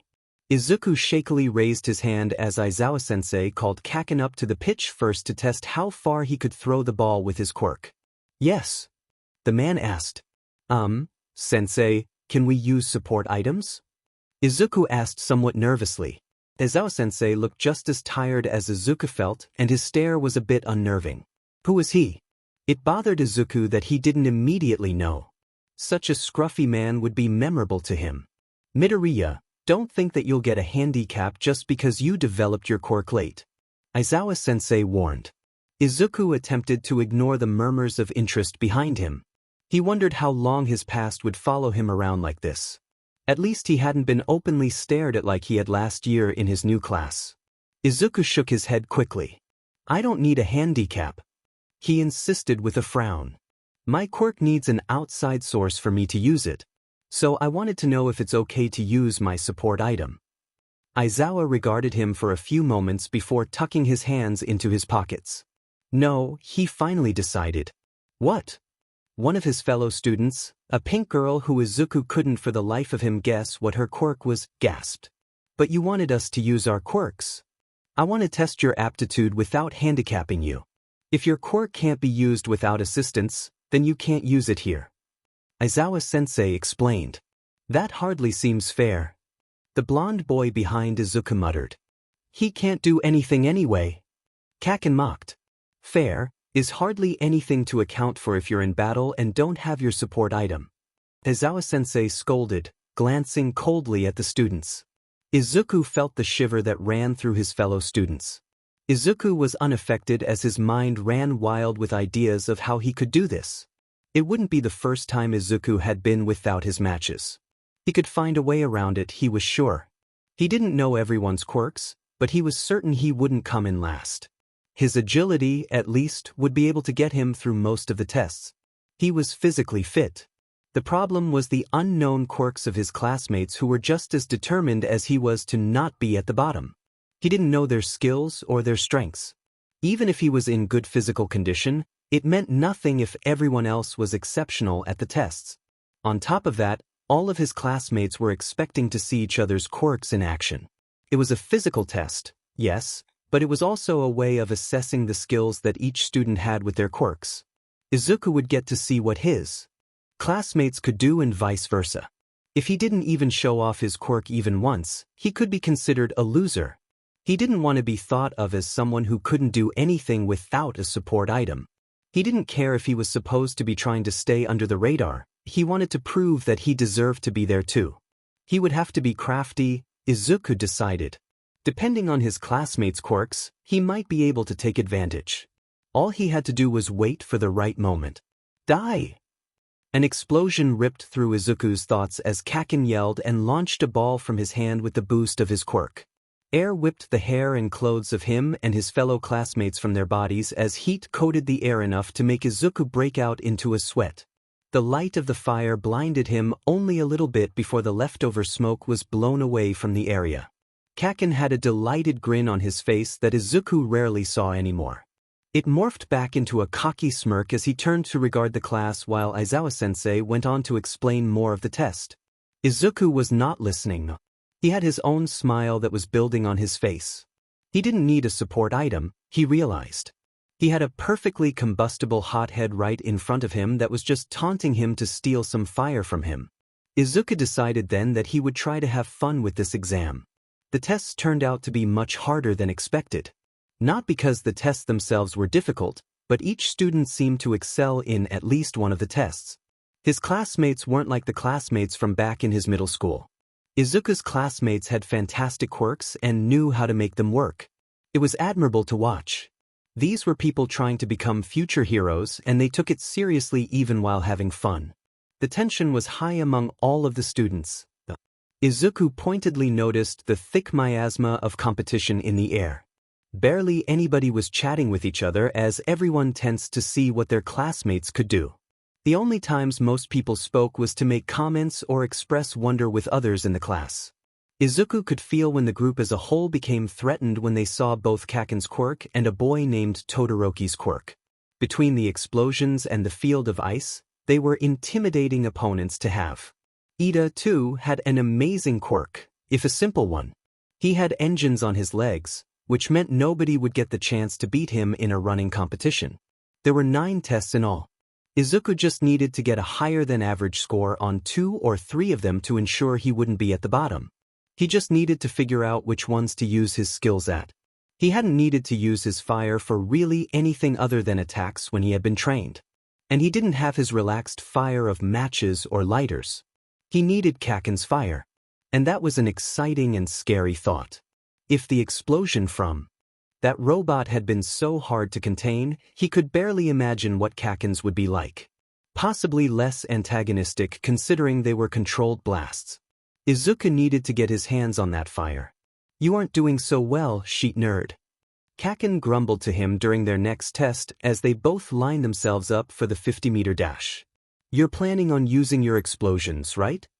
Izuku asked back as he focused and refused to rise to the bait. Kaken shot him a mocking smile. "Don't be so jealous."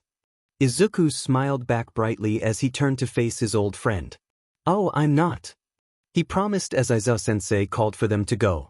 Izuku instantly activated Snapshot with a quick inhale and saw the moment the fire began to burst from Kaken's palms. Izuku whipped his arms up and latched onto that fire, pulling both explosions from both palms before his breath released. Kaken stumbled as his first round of explosions disappeared. Izuku just managed to catch the baffled look on his face before he stuck his arms out behind him and brought the fire to curl into his palms. "Stolen!" He laughed as he jumped and released the kinetic energy of the explosions. The force launched him forward as expected, but Izuku was neither trained in controlling explosions nor good at calculations.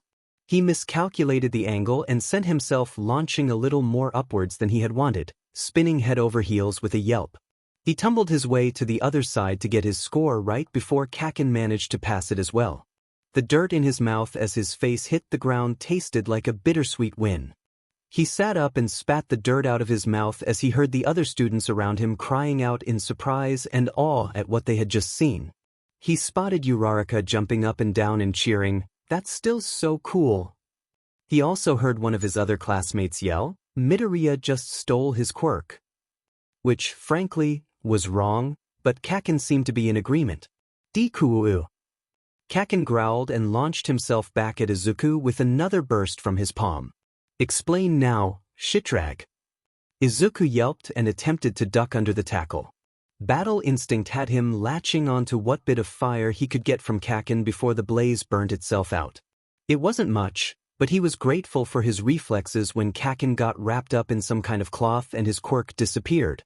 Izuku blinked and followed the line of cloth to Aizawa-sensei, whose hair had pulled back from his face and his eyes were glowing red. "Quit making me use my quirk.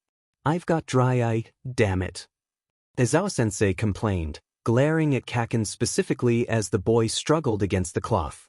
He explained only briefly that his cloth was made of metal and nanofiber material, which Izuku noted as he gaped. He was more focused on the yellow goggles around the man's neck that had previously been hidden behind the cloth scarf. He would know those goggles anywhere. "But, God!" he cried, finally standing. "Your Eraserhead! I can't believe I didn't notice before." They had underground heroes at UA as well. Izuku couldn't believe his luck. Eraserhead, although not one of his favorite heroes, was amazing. He had a quirk that could erase other quirks during the time he was staring at them. Izuku would kill to have a quirk like that. It was more useful than any of the other quirks he had, in his opinion. He knew for sure that he needed to get as much information as possible on this man. But then he would have to give the information to his master. Izuku frowned at that thought as he pressed his knuckle to his lips. He didn't want to give away too much information about Aizawa-sensei. Eraserhead was an underground hero for a reason. Not many people knew about him, and that was how he got the drop on villains so much. Eraserhead's quirk would no doubt be a threat to Master. Izuku didn't want to see another headline with his teacher's face on it. Enough! Aizawa-sensei finally called over the chattering of the students. He released Kaken and muttered something while rubbing his eyes. Kaken shot a glare at Izuku, baring his teeth to let him know that he wasn't done with him. Izuku granted him a shaky smile and silently crooked his finger behind his back.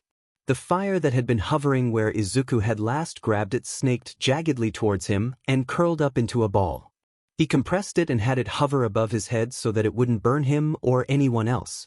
Izuku then slunk back to the rest of the class, avoiding Kaken's curse and gaze. "Sensei!" The blonde boy with electricity powers near Izuku called with a lazy raise of his hand. "I thought we weren't allowed outside help with our quirks?" He said no support items though. The girl with earphone jacks for earlobes protested. "It's still effing cheating!" Kaken shouted. He hadn't taken his eyes off of Izuku since he had rejoined the class.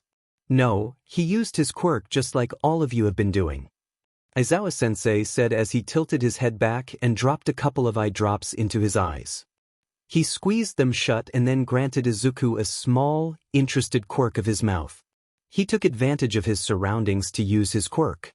I wouldn't call it cheating, I would call it smart. Izuku straightened with pride. He had just been praised by a pro hero. An Eraserhead nonetheless. This completely made up for the fact that he had face-planted into the ground earlier. Kaken only clicked his tongue furiously and snapped his head away. We're moving on, Aizawa-sensei announced, and the tests continued. Izuku maintained the tiny explosion he had hovering over his head for the rest of the tests. He still had one more that he planned to use it for, but he could only use it once. He doubted Kaken would give him the chance to steal from his quirk again so soon.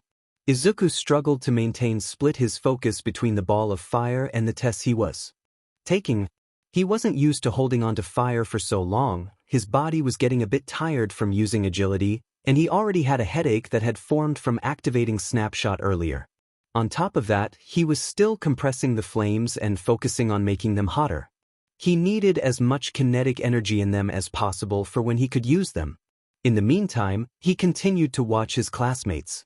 He made notes of their names and their quirks and promised himself to really think about their powers later.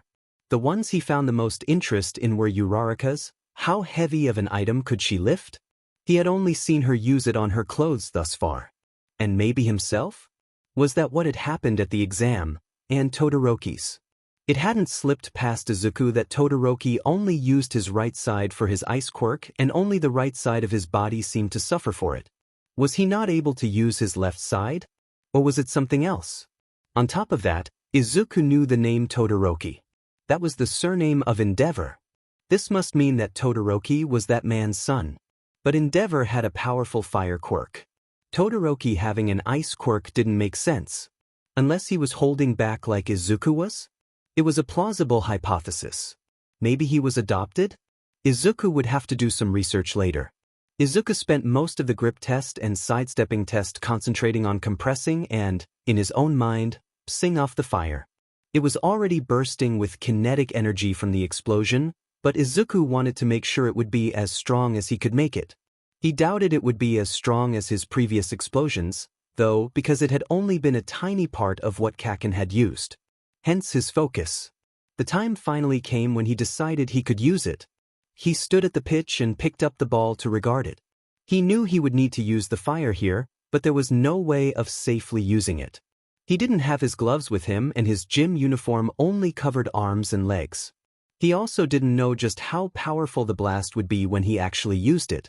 He had completely miscalculated earlier just how strong Kaken's explosions were. It made him respect his childhood friend a bit more to be able to use his explosions so expertly. The gap in experience was obvious. If he wasn't careful, he could blow his hand off. But he wanted to get as much power behind the ball as he could. Maybe if he burned himself, he would get to see Recovery Girl? Was she still working at UA? Or was her help during the entrance exams a one-off type of thing? It would be exciting to meet her. Izuku's pain tolerance may be higher than most people's, but he definitely wasn't risking losing any more body parts. There had to be an alternative. Hurry up already! One of his classmates called. Izuku startled out of his thoughts and his head throbbed in protest to the sudden jolt. He realized that he had been staring silently at the ball for longer than he'd thought. He bit down on the knuckle that was at his mouth in reprimand before an idea sprung to his head. He had a way around this. Okay, he breathed out and in before he pulled his now bright blue flame into his left hand. The flame was boiling and shivering in anticipation while Izuku took a step back. Go! He whispered before he threw the ball in his right hand as hard as he could. He sent the ball of fire following right afterwards, tailing the toy. Then Izuku activated Snapshot and the world slowed. Izuku couldn't make his flames go very fast because it didn't have fuel to burn. The only thing that kept his fire going he'd learned through his own study and trial and error during master's training was Izuku's willpower, the energy in the flames themselves, and oxygen. If he made the flames move too fast, they ran the risk of blowing themselves out. But with the flames so close to the ball, Izuku just needed to wait until the ball was at its peak. He was a little off on his timing with this one because he could tell the ball could have gone about another half meter, but he didn't have the time to do Snapshot again without it hurting badly. He still had a few more tests until he was done. He would not be able to function well if he had a migraine eating at his skull. So he released Snapshot and moved his hand out. The ball of flames exploded, whipping the air with lashing tendrils of flame and sent the ball rocketing even farther. Izuku had to plant his feet against the blowback, wincing as his arm ached. Definitely a better choice not to have released that bomb so close to his hand. 506.4 meters. Aizawa-sensei drawled and showed Izuku the number on the screen. Izuku gave a weary smile at that and held his head in his hand as he went back to his classmates. His head ached so badly and his body was trembling from the strain of causing 2 explosions. Izuku didn't realize that all of his energy had gone to maintaining that fire. He was exhausted. 3 more tests, he told himself. 3 more and you're done. I'm exhausted. In every sense of the word. Izuku continued to nurse his head as he dragged himself towards the school gate. Not only was he physically drained and hurting, but mentally and emotionally he wanted to collapse too. The morning had concluded with Aizawa-sensei giving them their scores. He had grinned while telling them that the expulsion threat had only been a logical ruse. Izuku should have trusted his first interpretation that Aizawa-sensei had been lying about expelling a student on the first day. He was glad he wasn't the only student who had fallen for it, though. Izuku had ended up taking 14th place. It wasn't a great score, but it was good enough for him. He felt that he had impressed a number of classmates by the end of the tests. He also knew that he had enraged Kaken because he could feel every glare that was sent his way. Well, it wasn't his fault that Kaken hadn't believed him about his quirk. And if he'd had a bit of sadistic fun at the sake of his angry childhood friend then, well, it was honestly pretty hilarious and it made Izuku smile remembering the absolutely dumbfounded look that had been on Kaken's face when he had first stolen his explosions. But the usage of his quirks had left him burnt out for the rest of the day. It was an easy day considering he was still learning his new classes and most of it had been spent on paperwork. He couldn't for the life of him remember most of it, though. His brain was fried and all he could think about was a nice long nap. He hadn't even felt up to freaking out over meeting lunch rush when he had eaten lunch. His body was shaking worse than usual with fatigue as he slumped under the weight of his own backpack and head. The noise of fellow students traveling home felt like drills to his head. It had been a while since he had felt this bad. He probably would have felt worse after the entrance exams if he had stayed awake long enough to be healed. He was just glad he was able to walk home on his 2 feet. Midoriya. Izuku came to a stop as he heard fast footsteps approaching. Ida caught up to him quickly and greeted him. Today has been very interesting. I still cannot believe Aizawa-sensei would threaten us with expulsion. But at the same time I couldn't help but think, so this is what it means to be in a hero school. Izuku huffed a laugh. He had thought that Ida was a strict guy, but he was quickly re-evaluating the other boy. He seemed to be more of a studious and hard-working guy. Still intense. Izuku wondered if he could consider him a friend. He seemed to enjoy talking to him, at least. Yes, same. I thought for sure one of us was screwed. He rubbed his eyes. He felt the blood pulsing through them with the thick beats of his heart. It hurt. Wait up. Both boys pulled to a stop as Uraraka called out to them, dashing over to join the two. I'm glad I caught up. You're Ida Tenya, right? And Midoriya? She hesitated. Deku? I thought it was Izuku when I saw the name, but that guy called you Deku. Izuku shivered hearing that name come out of her mouth. He wasn't used to hearing it anymore from anyone but Kaken and the people he considered enemies. No, it's Izuku. Deku is just a name that Kaken calls me. So it's an insult then? Ida proclaimed, looking upset on Izuku's part. Izuku scratched the back of his head. He felt a little irritated at how loud Ida was being even as he appreciated the defense. Why, yes, sort of. Oh, is it really? Uraraka asked, surprised. I thought it sounded cute. Almost like, you can do it, you know? She smiled brightly, cheeks flushing. I'm Deku. Izuku greeted, instantly charmed. Midoriya. Ida yelled, horrified. Don't be so weak-willed. It's an insult, remember? Izuku covered his face, embarrassed own reaction. I couldn't help it.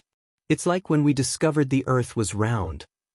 Uraraka began to giggle, and Izuku couldn't resist joining her at how ridiculous the scenario was. Eventually even Ida began to chuckle. It amazed him, really, that someone could find a positive out of the terrible name Izuku had. It was never supposed to be a positive thing. A lance of pain ripped through Izuku's skull and he whimpered a bit, dropping to hold his head again. "Ow.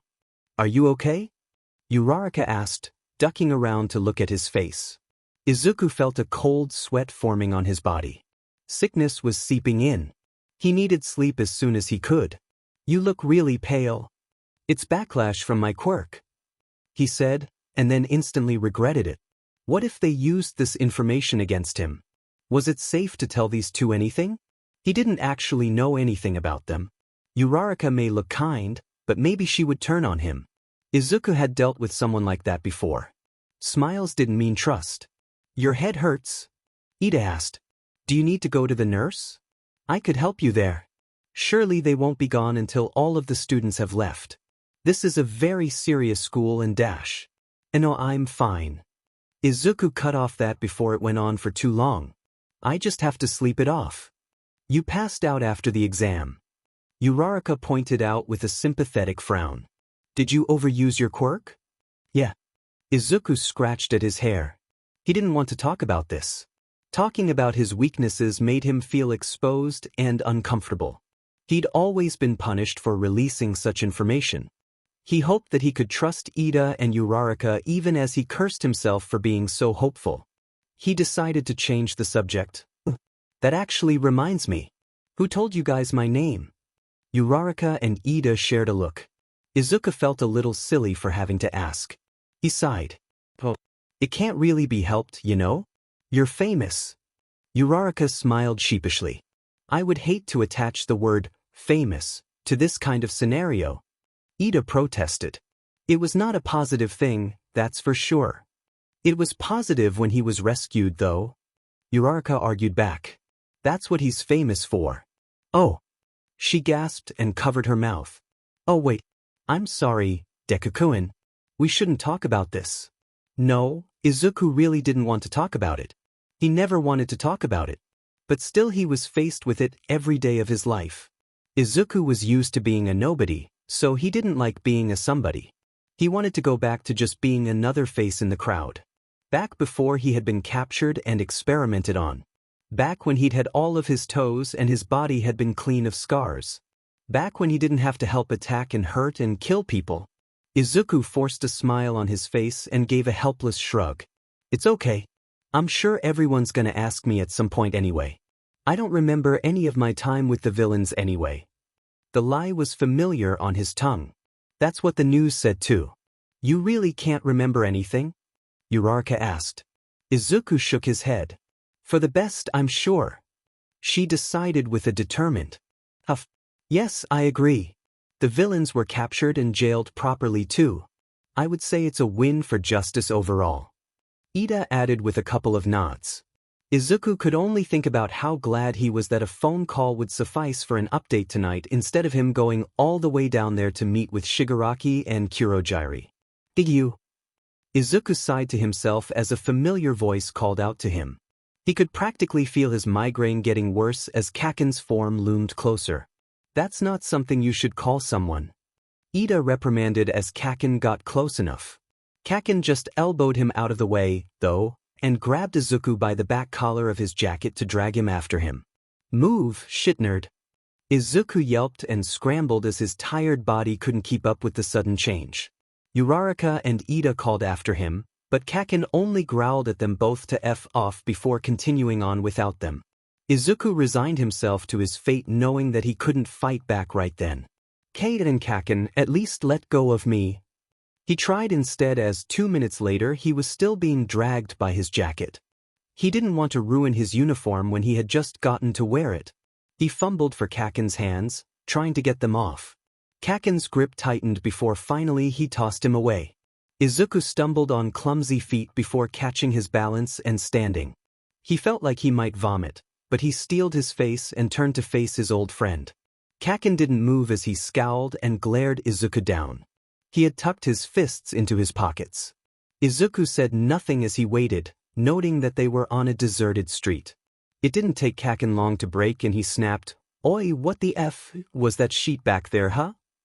I told you I had a quirk dash. That's bullshit." Kaken yelled back, hands sparking when he yanked them out of his pockets. Izuku glared back warily. What more did Kaken want from him? He'd already proven he had a quirk. How could he still deny it? "I don't care what those shitty doctors said, you can't just develop a quirk. How else would you explain it, then?" Izuku challenged. His exhaustion was wearing on him emotionally now. He was on his last nerve and Kaken was stomping on it. He spread his hands wide in a go-ahead gesture. "Please, enlighten me, since I don't know. Don't give me that sassy sheet, you've in a hole." Kaken ground his foot into the street. "You're full of 20 kinds of sheet." Izuku said nothing. He wanted to know where he was going with this. Kaken approached him then, getting well within his space and his face. Izuku refused to give any ground as Kaken grabbed the front of his shirt and growled, "Ever since you've returned you've been actin' different. And I don't mean your shaky sheet routine, I mean with the words you've been spouting." "How would you know, Kaken?" Izuku responded quietly. He could feel himself closing off more. Kaken was too close. Nobody had noticed anything different about Izuku. Maybe he had been too confrontational with Kaken. Maybe he should have restrained himself more. Deku met Kaken's eyes and tilted his head a little to the side. "How do you know what I'm like, huh?" he asked coldly. Kaken's scowl only deepened a little, eyebrows furrowing. He didn't respond for a long time, and a slow smile spread over Deku's face. He knew that Kaken was full of sheet. He couldn't even pinpoint what was weird about Izuku when it was right in his face. "I know you're a effing liar," Kaken finally said, his voice low. "And I'm not gonna be fooled." He released Deku roughly, but Deku held his ground. Kaken moved past him instead of dragging him along this time. "Better FNG watch yourself, Deku." "I always do," Izuku responded as his annoyance drained out of him. He watched his childhood friend leave with a frown on his face. He was very, very tired. Katsuki threw open the door to his house and stomped in, feeling his blood buzzing. He slammed the door shut to make sure his family knew he was home before he called out, "I'm back," to doubly make sure they knew he was home.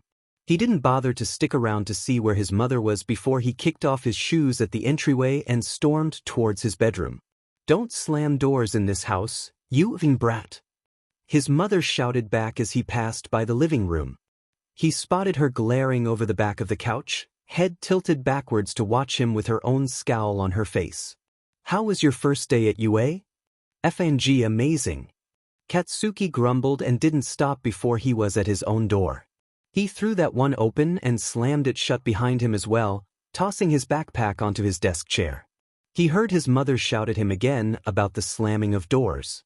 "IF no, all right. Get off my back, old hag," he screamed back. He pulled off his uniform jacket and threw it into his hamper before stomping around a little while longer around his room. He was furious and could feel the pent-up urge to destroy something. He let out a frustrated scream and kicked over one of the floor chairs he had before, angrily righting it and throwing himself down onto it. He allowed some small explosions to pop in his hands as he glared daggers at the single piece of paper he still had taped up to his wall. It was the first official poster of when Deku went missing. At the time, nobody had known that Deku had been taken by villains. Katsuki remembered that day as just being one of many. He had met with Deku while walking home from school and had been angry that their paths had crossed. Katsuki remembered yelling something at him. What it was now didn't matter. He couldn't even remember before storming off ahead. Deku had fallen behind most likely so he wouldn't anger Katsuki again. That was the last time he saw Deku for over a year. The thought of it still chilled Katsuki. Even now, as he gazed upon the missing poster, his anger was doused enough to make it simmer instead of boil over. Sometime between the 10 minutes it took from Katsuki to yell at Deku and to get home, walking past Deku's house along the way, Deku had been kidnapped. It had been a cold reminder to everyone in Katsuki's class that none of them were truly safe.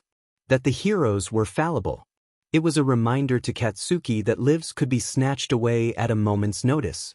It had even taken 2 days for Deku to be officially declared missing. Katsuki remembered that his mother had rushed over to visit Deku's mother when she'd first seen the report on the television. His father had gone after her after assuring that Katsuki had been fine to stay alone. Katsuki had seen the worry on his father's face. Missing children were practically unheard of. Villains didn't bother to go for children, let alone teenagers. Katsuki had told his dad to F off and hurry after his mother. His father had pointedly locked the door behind him. Katsuki had only been able to stare at the television screen, seeing the smiling face of his idiot childhood friend with the bright Kana 4 missing right below his image. The first thing he had wondered was if Deku had been just lost, but that didn't make sense. They had both been so close to their houses. Deku had no reason to run away either. He had a loving family at home after all. Katsuki had figured he would be found soon. But days had passed with the search parties turning up nothing. Heroes had offered their services to look for the boy. Katsuki remembered seeing Auntie Inko utterly distraught some days when his parents had coaxed her over to their house instead of staying home alone. Her sobs looked a lot like Deku's. The atmosphere of the classroom had changed when over a month had passed and Deku had still been gone. The empty desk had been like a hole in space that had sucked Katsuki's attention in. Rumors had spread about Deku and had died away. Some had speculated he had killed himself and his body just hadn't been found. Some had said he'd run away. One day a vase of flowers had appeared on Deku's desk. Katsuki had felt rage build inside of him at the sight. He hadn't resisted the urge to grab the vase and shatter it.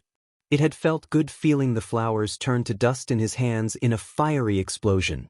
His classmates had gasped in horror at the attack. Katsuki had slammed his foot onto Deku's chair and screamed, "He's not F dead, you sheet for brains extras. Don't put this F trash on here. DMN, Bakugu." One of his idiotic friends had said while holding his hands up placatingly. "You didn't even like the guy." Katsuki had only bared his teeth at the kid and growled, "Until the stupid police declare him dead, no goddamn flowers better touch this desk or I'll burn them up and then kick your butt." He whipped his head to regard the class that had been watching him warily.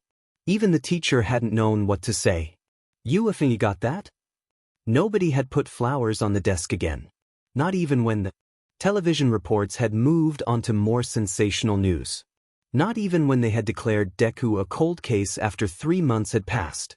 Not even when vacation had come and ended with no sign of Deku. Not even when Katsuki's father had gently brought up with Auntie Inko and Uncle Hisashi that maybe they should consider holding a funeral service for Izuku. Katsuki hadn't been able to contain his constant simmering anger.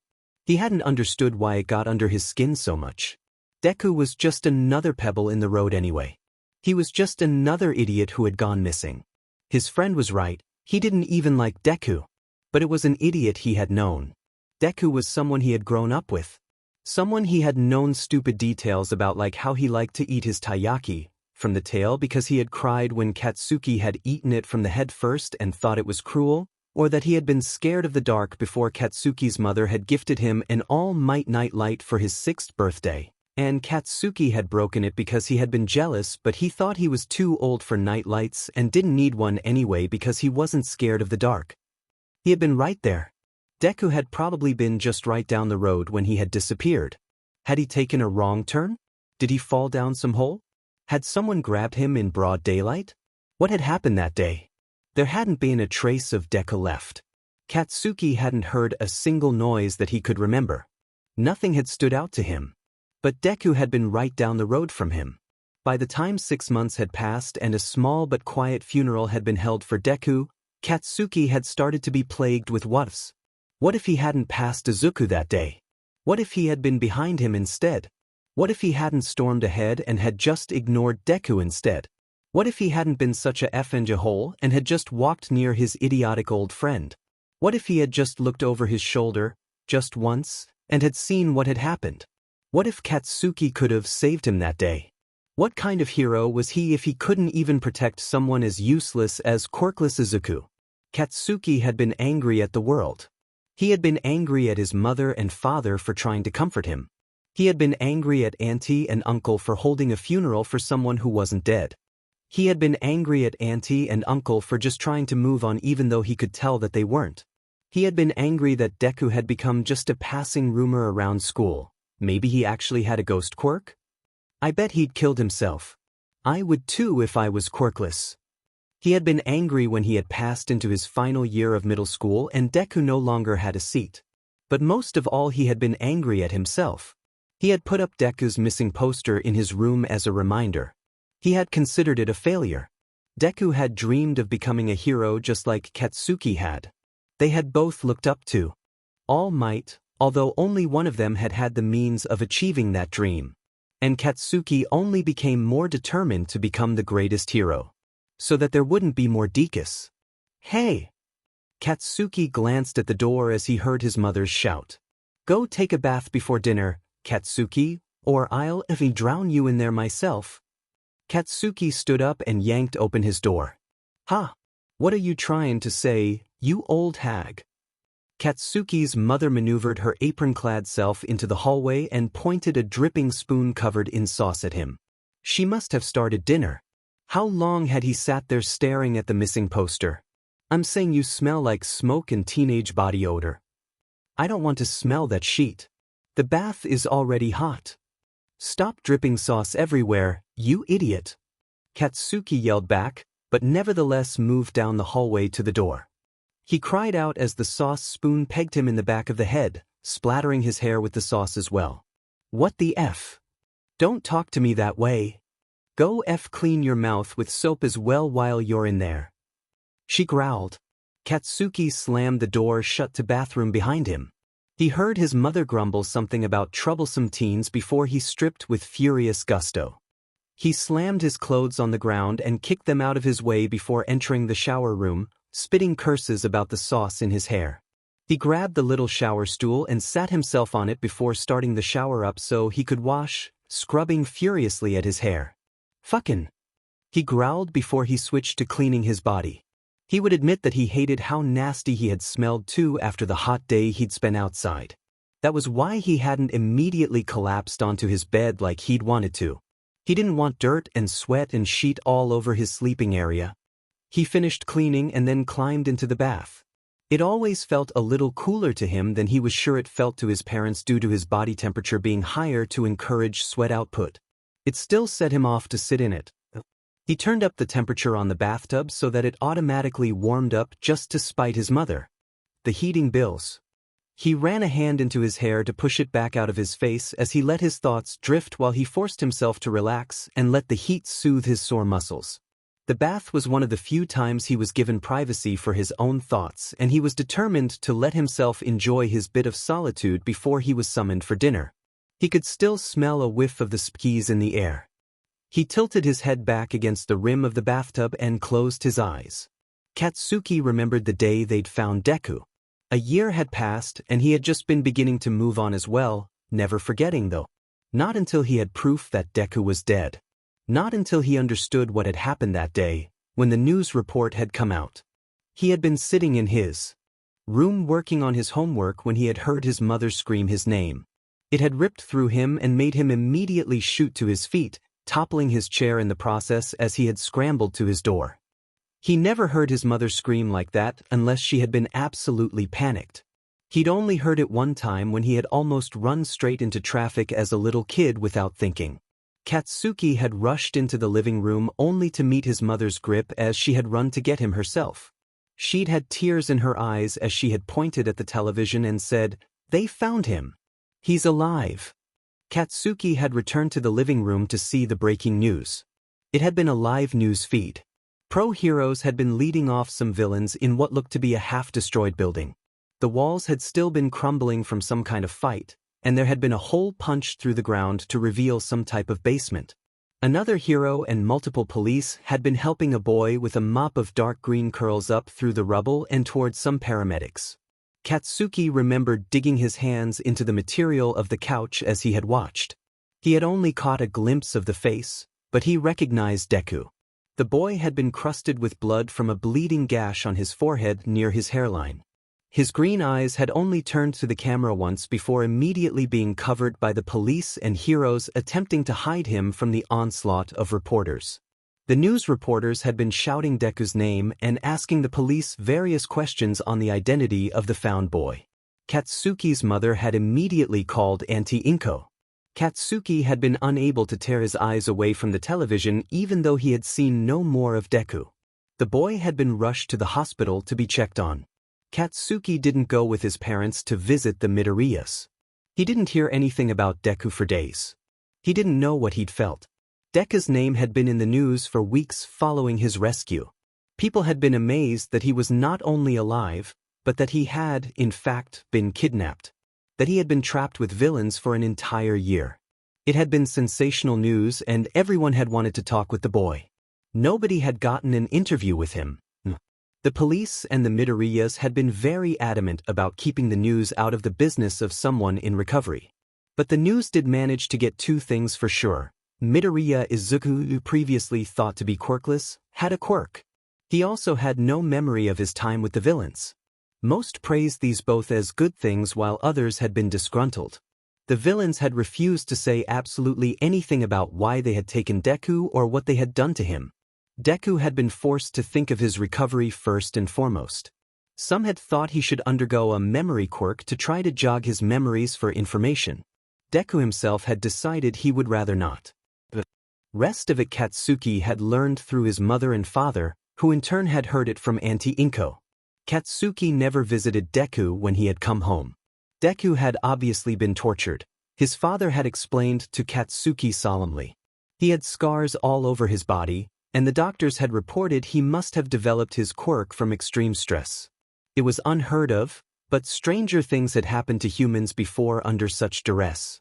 Izuku said he just wants to go back to normal, his mother had added quietly. Which meant he was going to be attending school again.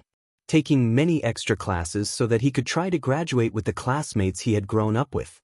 His parents had looked at Katsuki expectantly, as if they'd thought he would jump up and offer to help the kid or something. Katsuki didn't want to help Deku at all. If he had wanted to stress himself out with taking extra classes, good luck. He had never been great with school anyway. Deku did return to school a number of weeks after the event. It was by chance that he had been put into the same class as Katsuki. He had immediately been popular and assaulted with questions. Katsuki hadn't said anything to Deku. He only remembered the way Deku had stood in front of the class to give his reintroduction. His body had been trembling like a leaf, although it didn't look to be from fear. If anything, Katsuki could tell that Deku had just looked uncomfortable. His skin had been paler, which made his freckles stand out even more. There was a darkness in and around his eyes that hadn't been there before. He'd found out later when Deku had been called up to write on the board why he shook so much. The shaking had been particularly bad that day and it had made all of the kana he wrote wobbly. The teacher had scolded him for how unclear the writing was. Deku had only apologized. "I can't control it," he had murmured as if ashamed. Trauma. The teacher had been mortified and had immediately apologized. Deku had only bowed and taken his seat, refusing to look at anyone. The teasing started up a couple months later when the appeal had worn off. Deku may have had a quirk now, but he was still seen as the useless kid. He was even worse at school than he had been before, but Katsuki figured that's what happened when you missed an entire year of school. The other assholes didn't seem to figure it out, though, and had mocked Deku behind his back. Katsuki remembered as well the first day he'd noticed something was off about Deku. There had only been so long that Deku would choose to not be around Katsuki and vice versa. Katsuki assumed he was cursed to constantly know the idiot as Deku attempted to talk to him once in a while. Katsuki had resisted yelling at him in the beginning, mostly because he wasn't a goddamn a-hole who picked on someone who had been kidnapped and tortured for a year, but even his tolerance had its limits, small as they may be. He had snapped and grabbed Deku, with the full intent of punching him in the face, but the look on Deku's face had stopped him. In the past, before the kidnapping, Deku had cowered at Katsuki's attacks. He had shaken and cried and tried to get out of the way, looking down submissively. That was not how Deku acted now. The moment Katsuki had grabbed him, Deku had allowed himself to be dragged forward. His constant shaking had suddenly stopped. He hadn't looked away and instead met Katsuki's gaze. His face had been void of any emotion, which was unnerving enough, but it was his eyes that had Katsuki freezing. They had been utterly cold and accepting. It had been both a dare for Katsuki to hit him, but also the full intent to take the hit and do nothing back. There hadn't been a single gleam in Deku's eyes. It had been as if he had seen the darkness and knew what it was like. Katsuki hadn't been able to follow through with the punch no matter the dare. He couldn't do it. All he had been able to think about was how Deku had been tortured and most likely beaten. How he had probably dealt with that scenario before. Maybe even over a year of it. And he had been used to it enough that he hadn't even struggled in Katsuki's grip. Katsuki's anger had turned inward then, furious at himself. He had thrown Deku aside and left instead wondering what the F he was doing with his life. Why was he bothering to attack Deku? What did he get out of beating up on a kid who had already been beaten up so much? What had happened to the person who had been determined to become a hero in memory of Deku? The one who had wished he had gone back to protect him instead? Katsuki had cursed himself for being such a FING idiot and didn't bother attacking Deku again. He had refused to be part of the idiotic sheep crowd who felt the need to pick on Deku. Only shitlords bullied people, just like Katsuki had been a shitlord in the past. And he had made sure to make everyone aware of how large of a massive pile of shit they were standing on when he caught them considering tossing Deku's notebooks in the school pond. Or hiding his indoor shoes just because. As far as Katsuki knew, nobody had bullied Deku again. Most didn't want to anyway since they seemed under the same impression as Katsuki himself. Sometimes he had come close to hitting Deku again, but no closer than he did from beating on anyone who set him off. He had still yelled at the stupid kid like he did everyone else, but that was just Katsuki. He had not been friends with Deku, and he had still refused to be. Despite what the news and doctors had said, there was no way that Deku actually had a quirk. It was impossible. Quirks didn't develop past the age of 4, and Deku had told him himself when they were kids that he had the extra joint in his toe. The supposed quirk that he had shown the class had been him just moving the flame of a candle a bit. Katsuki had called him FNG moron for the little magic trick. Just because he was kidnapped didn't mean he could go around pretending he wasn't still a quirkless little reject. God, Deku still set him the hell off. Katsuki felt sweat rolling down his face from the steam in the bathtub and splashed his face to get rid of it. It felt weird for his palms not to have that familiar slickness of nitroglycerin on them. Water on his palms felt foreign and strange. He allowed it to pool in his hand before dumping it out, sinking lower into the tub. But today proved for certain that Deku did have a quirk, and a powerful one at that. He had actually stolen Katsuki's fire straight from his hands. He had seen that shitnerd actually use Katsuki's own explosions to help him in the tests. If he'd had that kind of power, why hadn't he shown it before? Had that little sheep been hiding his quirk? Was he trying to prove himself to be better than Katsuki by making him look like an idiot when he'd passed the entrance exam to UA after all? It was infuriating. Katsuki slammed the palm of his hand on the top of the water and didn't care as it splashed out of the sides of the tub. He did it again a couple more times because he wanted to hit something. And what the hell had been that cocky but attitude when Katsuki had confronted him later? How do you know what I'm like, huh? Katsuki had never heard that tone from Deku's mouth before. As if Katsuki wasn't worth his time. And with that shitty FING smile on his face, gloating about it. Katsuki had wanted to punch his face in, but he had been admittedly caught a little off guard by the sudden change. He had been watching Deku throughout the day. He hadn't seemed any different from normal when he had been talking with their new classmates. But when he was around Katsuki it all felt off.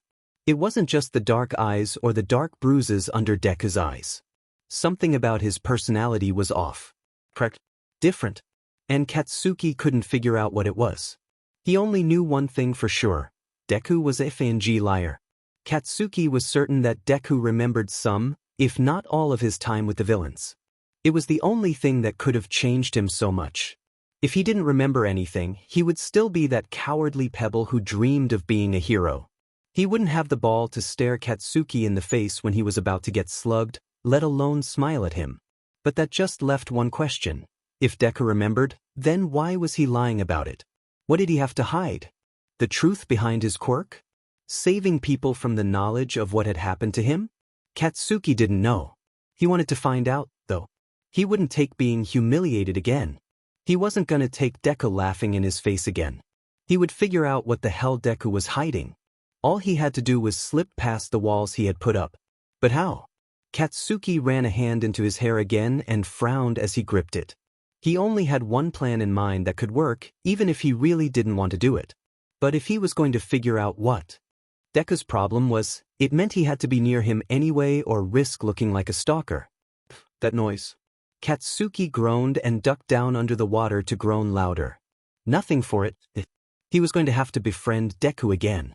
Izuku was woken from his well-deserved nap by the sound of his phone vibrating across his desk. He cracked an eye open and let out a soft groan when he realized he was awake sooner than he had planned. He couldn't even smell dinner cooking yet, although he could see that the sun was beginning to set. He probably had another hour at least. He flipped onto his stomach and pressed his face to his pillow. He wanted to go back to sleep. His phone's vibrations died out and then started again immediately afterwards. Izuku turned his head just enough to glare at his phone. Not many people had his phone number, and of those he actually cared about, none would be calling right then. Even his father preferred to video chat with him rather than use a phone call. That only meant one thing. Izuku reluctantly pulled himself from the bed to lift the phone. It was an unknown caller, but Izuku knew the phone number on the screen. He brought the phone to his ear. "What is it?" "I was sleeping." "Sleeping this early?" Shigaraki responded with mocking amusement in his voice. "Get up and come to the address I texted you." Izuku took a breath and pulled on his irritation and thick skin like a familiar jacket. He ran a hand into his hair and sighed. "Why would I do that?" Deku demanded. He turned his glare to his mirror and didn't recognize the person he saw standing there. The exhaustion on his face now looked more bitter and angry. The look in his eyes reminded Deku of Kaken, which he appreciated. Kaken didn't put up with any kind of bullshit, and that's what he strove to achieve as well. "Because I told you to." Shigaraki responded as if it was that simple. It rankled at Deku. "I think I'll sleep instead. I actually have shit to be doing, unlike you." "I have shit to do as well. Which is why you're coming with me, Deku." Deku paused at that. That didn't sound like a simple invitation to just come out and play, or whatever other nonsense Shigaraki wanted. Was he actually needed for something that evening? Deku had assumed that since he was undercover that Master wouldn't give him any other jobs to do. Izuku had been hoping for that, actually. But here Shigaraki was calling him up and telling them to meet. Deku thought and scratched at his hair. His curls tangled between his fingers. He ignored the impulse to wince when he yanked a few gnarls out. "What are we doing?" he asked as he moved towards his closet to change. "You'll find out when you get here. Don't keep me waiting." "Yes, princess." Deku heard the line go dead and couldn't help his soft laughter. It cheered him up just a bit as he pulled on a black sweater and black jeans. He grabbed his gloves next. He fingered the burnt-out tip of the thumb he had used during the entrance exam with a frown. He needed to get it replaced, but the rest of the glove was still fine. It would be a waste to do that right now. He put them into his pockets. Deku exited his bedroom to just run a brush quickly through his hair and pull out the worst of the knots. He also checked the text message Shigaraki sent before walking down the hallway. His mother looked up from her laptop when she saw him and smiled. Deku smiled back at her in greeting. "Are you feeling any better?" she asked. "You looked really sick when you came home." "Yeah, my migraine is finally gone. Thanks for the medicine. I really needed that nap." Deku walked over and placed a kiss on his mother's cheek. It was a habit he had formed when he had come back. He had missed his mother desperately while he had been gone. "Where are you going?" she asked in slight alarm as she realized he was dressed. She didn't comment on how unusual his outfit was. "I made some friends at UA and they invited me to dinner." Deku lied as he sat down at the entrance to the house to pull on his red sneakers. He really should get some other shoes, but he really didn't want to dress in solid black. He shot his mother an apologetic smile. "I'm sorry for telling you so last minute. I just found out through text." Izuku. "I was going to order a pizza dash." His mother stood quickly to follow him. Deku had to hurry if he wanted to get out of this without caving to his mother's whims. This was why he preferred sneaking out at night. He knew it scared his mother when he left at night even though he had been taken in the middle of the day. "I'll be back," he promised her as he opened the door. His mother's eyes were tearing up from her fear. Deku didn't want to leave without assuaging her. So he continued to smile broadly just like All Might did to make him feel better when he had been younger. Remembering All Might had comforted him through some of his worst times. "I promise I'll come back tonight. I'll call if I'm any later than 10, okay?" "I don't like it," his mother said softly. "I wish you had told me beforehand. I haven't even met your friends yet." Deku hoped that she never got to meet Shigaraki.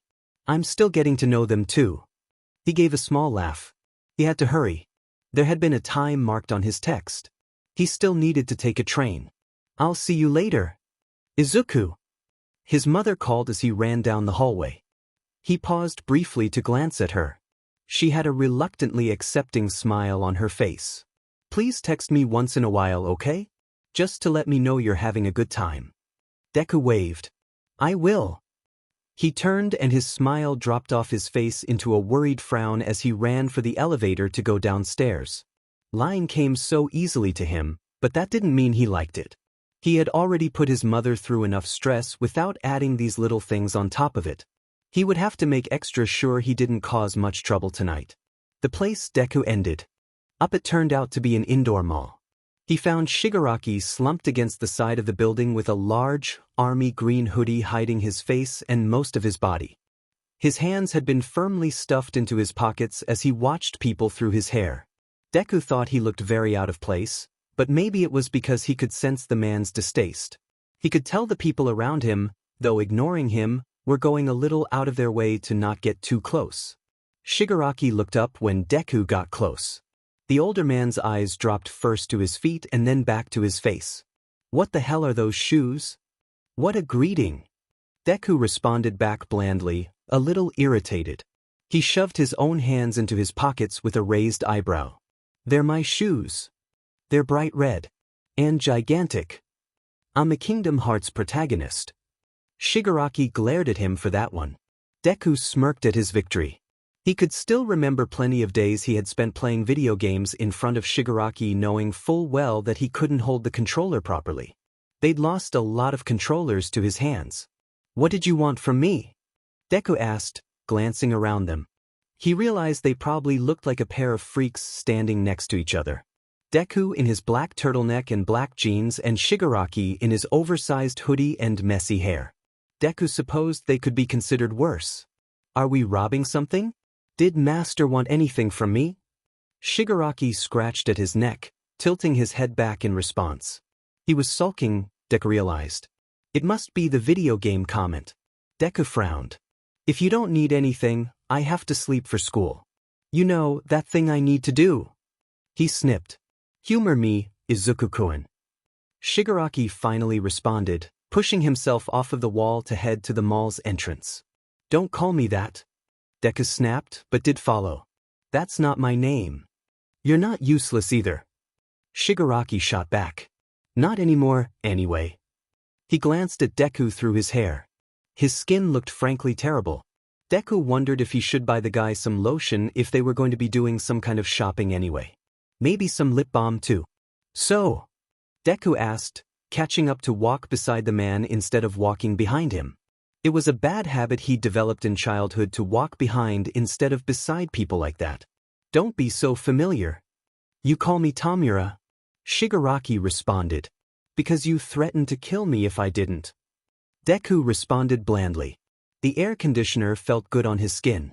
The two of them traveled up an escalator to the next floor. Shigaraki ignored him. "You don't need to be called Deku anymore." He eyed Deku again. "I don't know why you want us to keep using that name." "Because it's my name." Deku glanced around and saw a small children's playground. He was surprised so many parents were still out with such young children when it was getting pretty late. He could smell popcorn in the air. There must be a movie theater nearby. He and Shigaraki passed the playground and entered a food court. Shigaraki's chapped lips pulled into a twisted smile. "Or is it because Bakugo Katsuki calls you that?" Deku refused to rise to the bait. He had learned very early on when he first began his dealings with Shigaraki that the man liked to lord his power over Izuku. In the early days when Izuku hadn't yet started to form his Deku persona as a survival method, Shigaraki had often used his knowledge against Izuku. He got information from Master's various sources and had tortured Izuku with the information when Izuku had been desperate and scared. The threat to hurt those closest to Izuku had always been both oppressing and obvious. It had killed him to know that there were dangerous people always one phone call away from attacking and probably killing his mother, father, and the Bakugas. The villains had found the only people that had cared for Izuku in some capacity, or that Izuku loved, and had used it against him, was still using against him, threatening him. It had taken a long time for Izuku to build up his Deku personality enough to try to cut his emotional responses off from such threats. He had forced himself to transform that fear into anger. If he was angry, it meant he could fight back. If he was scared, he was weak. Exploitable. Deku's heart twisted a little at the reminder of Shigaraki's power over him. It was a weight equal to shackles on his neck, wrists, and ankles. It made him wonder what it would be like if he just killed Shigaraki. Physically speaking, Deku was stronger than him. They were alone right then and there other than passers-by. He could lead Shigaraki somewhere and get rid of the threat. But Shigaraki was Master's chosen prodigy. Deku knew that if Shigaraki died, Master would be furious. Or, in worst-case scenario, would turn to Deku to be his next successor. The thought of the latter was almost more terrifying than the first. Deku thought as he narrowed his eyes at Shigaraki. The man's eyes had fallen on a crepe stand and his eyes had lit up.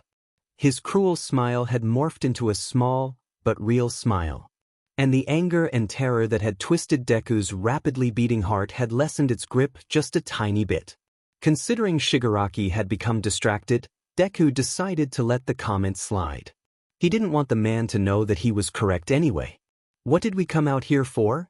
he asked as he stood next to Shigaraki. The man crouched in front of the crepe counter and stared at the displays for the various flavors. Deku's stomach took the time to remind him that he had yet to have dinner and that those desserts looked really good. The smells of the food court were making him hungrier. "What do you want to eat?" Shigaraki asked. He pointed at one loaded up with strawberries, chocolate, and whipped cream. "That looks good." Deku resigned himself to not getting an answer yet.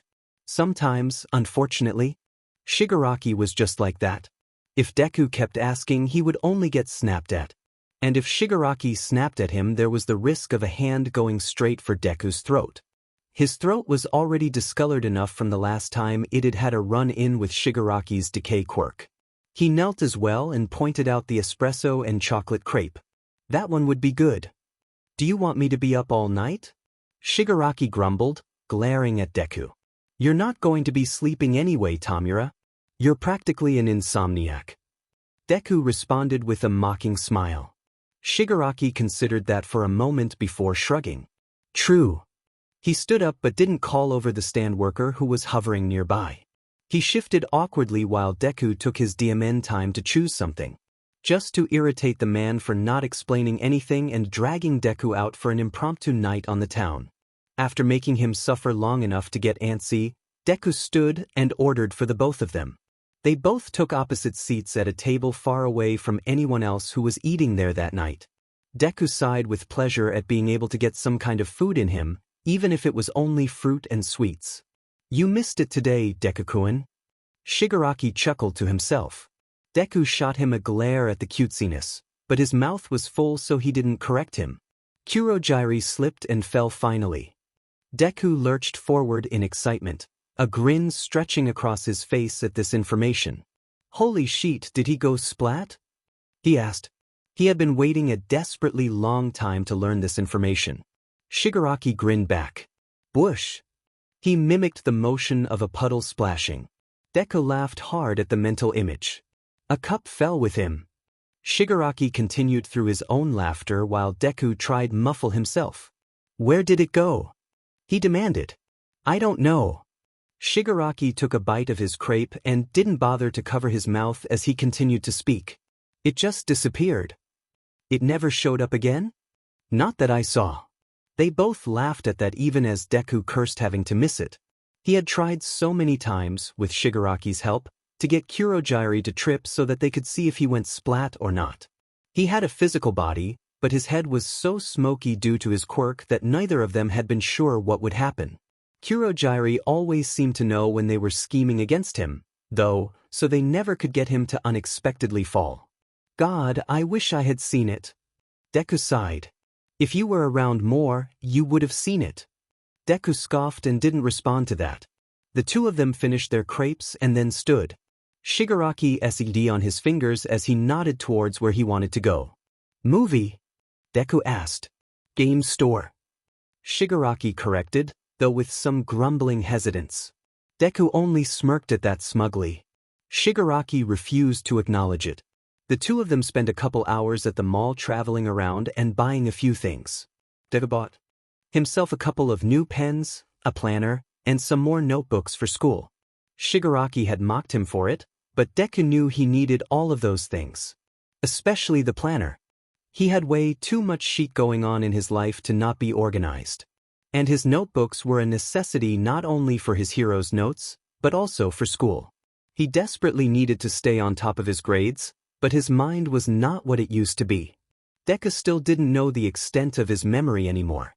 He feared for upcoming tests that actually mattered to him. Shigaraki had ended up buying a couple of video games. Where he got the money, Deku had no idea, and clothing.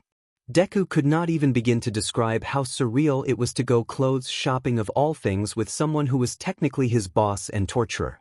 He had even forced Deku to buy better shoes because he had hated his red ones so much. Deku personally thought the man was jealous he couldn't be like Sora. Deku already had the crazy hair. Deku, in return for being forced to get shoes he didn't want, bought a bunch of lotions and flowery scents and some lip balm aptly named Boy Crazy. It was cherry soda scented. Probably flavored too. Deku didn't want to try it. Shigaraki had refused all of his gifts. Deku planned to rub the lotion all over the hands that Shigaraki stuck on himself. Show him not to appreciate his thoughtfulness. Neither of them had really talked about Deku's first day at UA. Shigaraki hadn't seemed particularly interested and Deku took full advantage to keep it to himself. He wanted to keep as much information as possible close to his chest for as long as he could. He knew it would be only a matter of time before he had to report everything to Master anyway. They had ended the night with both of them walking to the train station and then Shigaraki simply stating, "I'm leaving," and ditching Deku in the crowd. Deku had no idea where Shigaraki lived, but he had a feeling that it was better not to know. Deku had ridden the train home while texting his mother what time he would be back.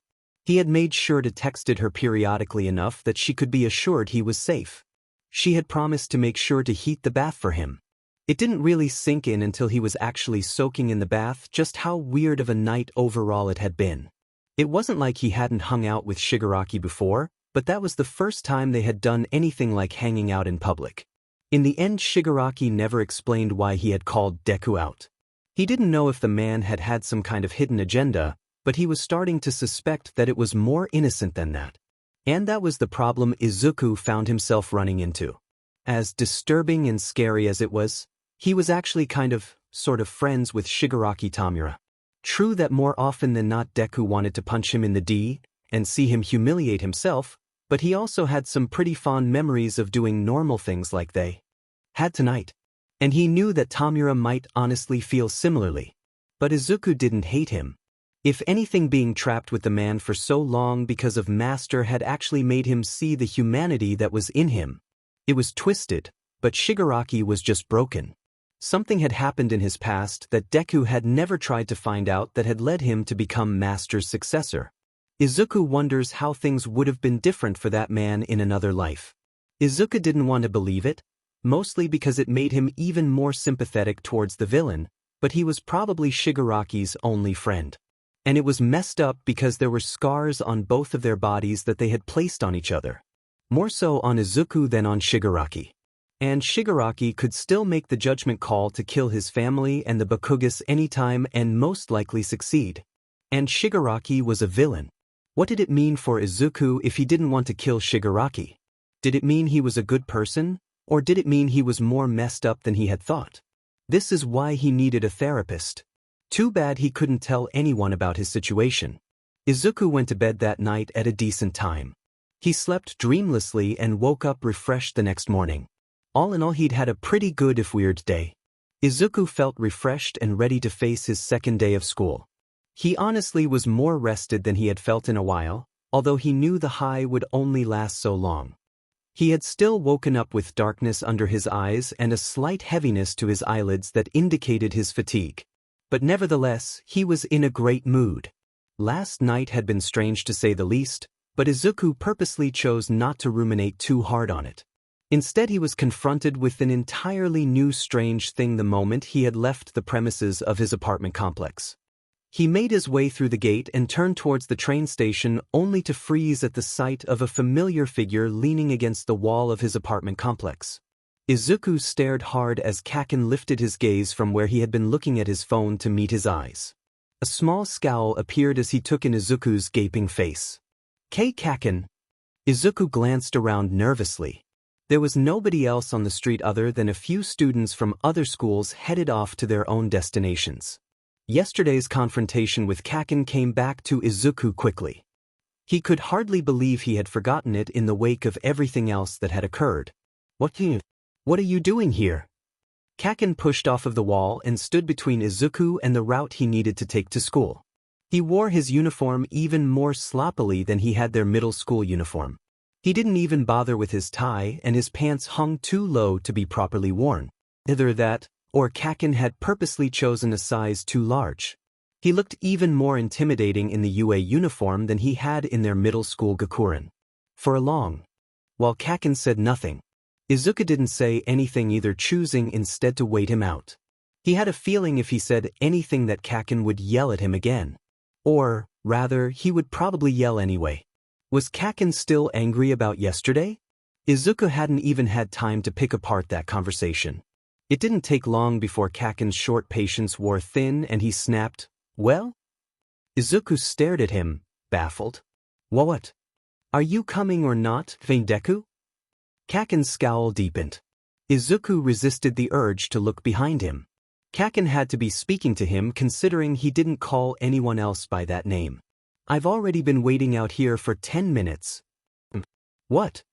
Izuku's brain, though faster at processing situations like this, couldn't seem to keep up. Had he missed something? Just yesterday Kaken had looked like he was gonna break his year-long "don't punch Deku" streak because of the physical tests, and now he suddenly wanted to walk to school together? Izuku felt like he had missed a step or 5 while walking down some stairs. Kaken clicked his tongue and spun on his heel to storm off down the road. Izuku instinctively followed him, inexplicably reminded of all of those years in his childhood he had spent chasing after the other boy. Izuku made sure not to walk too close behind him, but enough for them both to be aware that they were definitely walking together. Izuku spent the first 5 minutes of the walk trying to dissect the conversation from yesterday to see if there were any clues to Kaken's sudden change in personality. See, Kaken didn't bully Izuku anymore, but that didn't mean they were friends. If anything, they were tense acquaintances. They were both too close and knew too much about each other to ever really be strangers, but Kaken had continued to push Izuku away. Izuku as well had stayed within Kaken's orbit throughout the rest of middle school, but he hadn't attempted to repair their relationship. Izuku had far too much on his mind to even think about getting close to Kaken. And as he had suspected, Kaken of all people would be the one to realize something was different about Izuku. He hadn't exactly talked much to Kaken during the past year besides some of the bare minimum. He had said hello to him and goodbye. He had sometimes initiated some conversations and sometimes they had been paired up for schoolwork. It had been tense, but Kaken had never been as cruel as he had been. Izuku still wasn't sure what had changed between them that Kaken actually tolerated his presence again. His conclusion had previously been because Izuku now had a quirk. Now he knew that conclusion had been wrong because Kaken hadn't even believed that Izuku had a quirk. It made Izuku question everything that he had analyzed about his old friend. Kaken suddenly wanting to walk together to school was unusual for both of them. It was unexpected, and Izuku had learned to be very wary of the unexpected, especially so with someone as volatile as Kaken. They walked in silence for a long time. They even made it to the station and stood somewhat near each other to wait for the train that would take them to the station closest to UA. Izuku fiddled with his backpack straps. He picked at the bits of string that were sewed into the plastic leather. Kaken continued to frown and shift back and forth on his feet once in a while. Izuku's eyes darted over to him and then away quickly when he caught Kaken looking back. This was awkward. It wasn't until the train had pulled up and both had crowded on along with the morning commuters did Izuku finally cave and break. He didn't want to risk pissing Kaken off when they were surrounded by so many people. Neither of them had even been able to grab a seat. Is there a reason? Holy shit, Deku, they spit it out. Kaken said, irritated. Izuku was surprised he hadn't shouted. Stop your stuttering shit. I know you're faking it anyway. Izuku stiffened at the accusation before forcing himself to relax and shoot Kaken a surprised and confused look. What? Kaken clicked his tongue and didn't respond. He looked to be visibly biting his tongue. Warning bells were going off in Izuku's head. He had to try harder. Nobody could know. Kaken especially so. He continued carefully forward. Is there a reason you wanted to walk together to school? Kaken looked away, glaring out of the window. Neither said anything as the train came to a stop and people piled off and on. Izuku was unfortunately pressed closer to Kaken in the process. Sweat formed on the back of his neck. He was nervous and uncomfortable for real now. There was no faking about it. Kaken? He tried again quietly. He needed to know what was so weird with Kaken. Shut up. Kaken responded instead. He refused to say anything else for the rest of the train ride. The two of them walked to UA and into the classroom together in silence. Izuku was then gathered up by Uraraka and Ida to chat. He shot Kaken a couple more confused looks, but the boy seemed to be done with him then. That had been really confusing. Izuku felt like he was on edge for the rest of the morning. UA's teaching was split into two parts, the morning general classes and the afternoon hero training classes. The morning classes were what Izuku struggled with the most and what he knew he would continue to struggle with the most. He'd had to cram all of the information he had learned the past 2 years if he had been able to have any chance of graduating with the rest of his class, so he had never actually properly learned anything. Whatever he had learned had been quickly forgotten within a few weeks of taking the test on the subject. He could feel the gap in his abilities clearly between himself and his classmates. He couldn't answer a single question, and the few he had been called upon to answer he'd mostly gotten wrong. His face felt like it was on fire the entire time. His shaking only worsened as he'd lowered himself back down to his seat and had hidden his face. He had been grateful for when the morning ended and he could retreat to go eat lunch. This time he had properly made sure to get excited when he had met lunch rush again, but he had been yelled at by other students for holding up the line. Izuku didn't mind, though, as he could feel his own excitement simmering. What else would they be learning today? His teachers were all pro-heroes. Who would they be training with that day? Midoriya. Ida was quick to match pace with Izuku and walk beside him. Have you found a place to sit? Come join me at my table, please. Izuku gaped a little at that. Really? Had he actually made friends? This way. Ida led the way to a table that was already occupied by Uraraka and Azui. Uraraka waved cheerfully upon seeing him. Deku-kun. Ida-kun. She greeted as the two boys took their seats. Hello. Azui nodded, liking something off of her fingertips. How are you feeling, Midoriya? What do you mean? Izuku asked, startled by the impromptu question. He was a little surprised to see that Azui had joined them. He could understand suddenly being friends with Uraraka and Ida? Well, sorta. But he hadn't thought Azui would be interested in befriending him. In class today you seemed really embarrassed. She explained. Izuku's face warmed again in memory. Don't worry about it. Ida insisted quickly. And Azui, it's not polite to point out such things. Please call me Tsu-chan.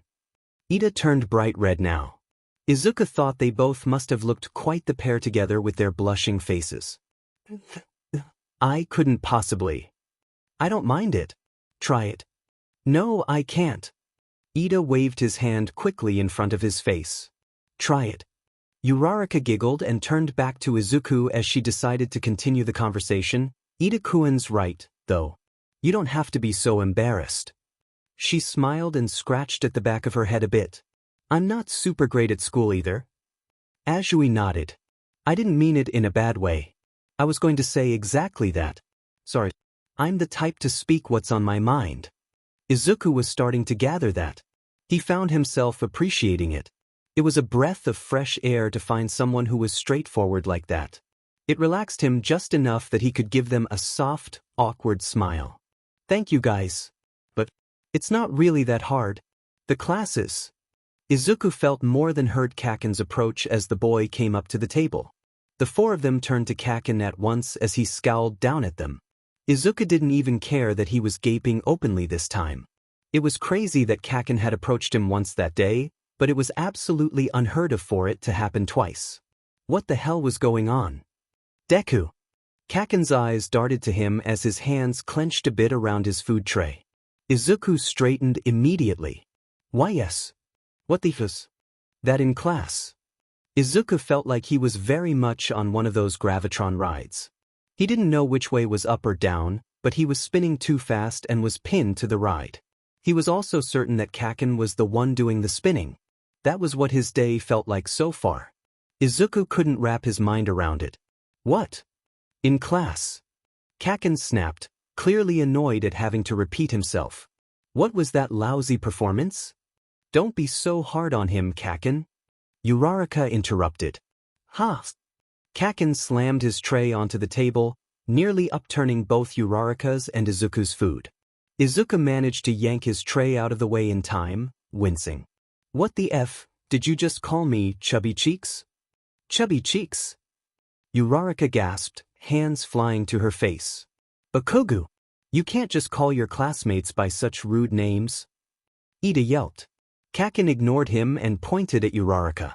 Don't if they call me that again. So it's something only Midoriya can call you.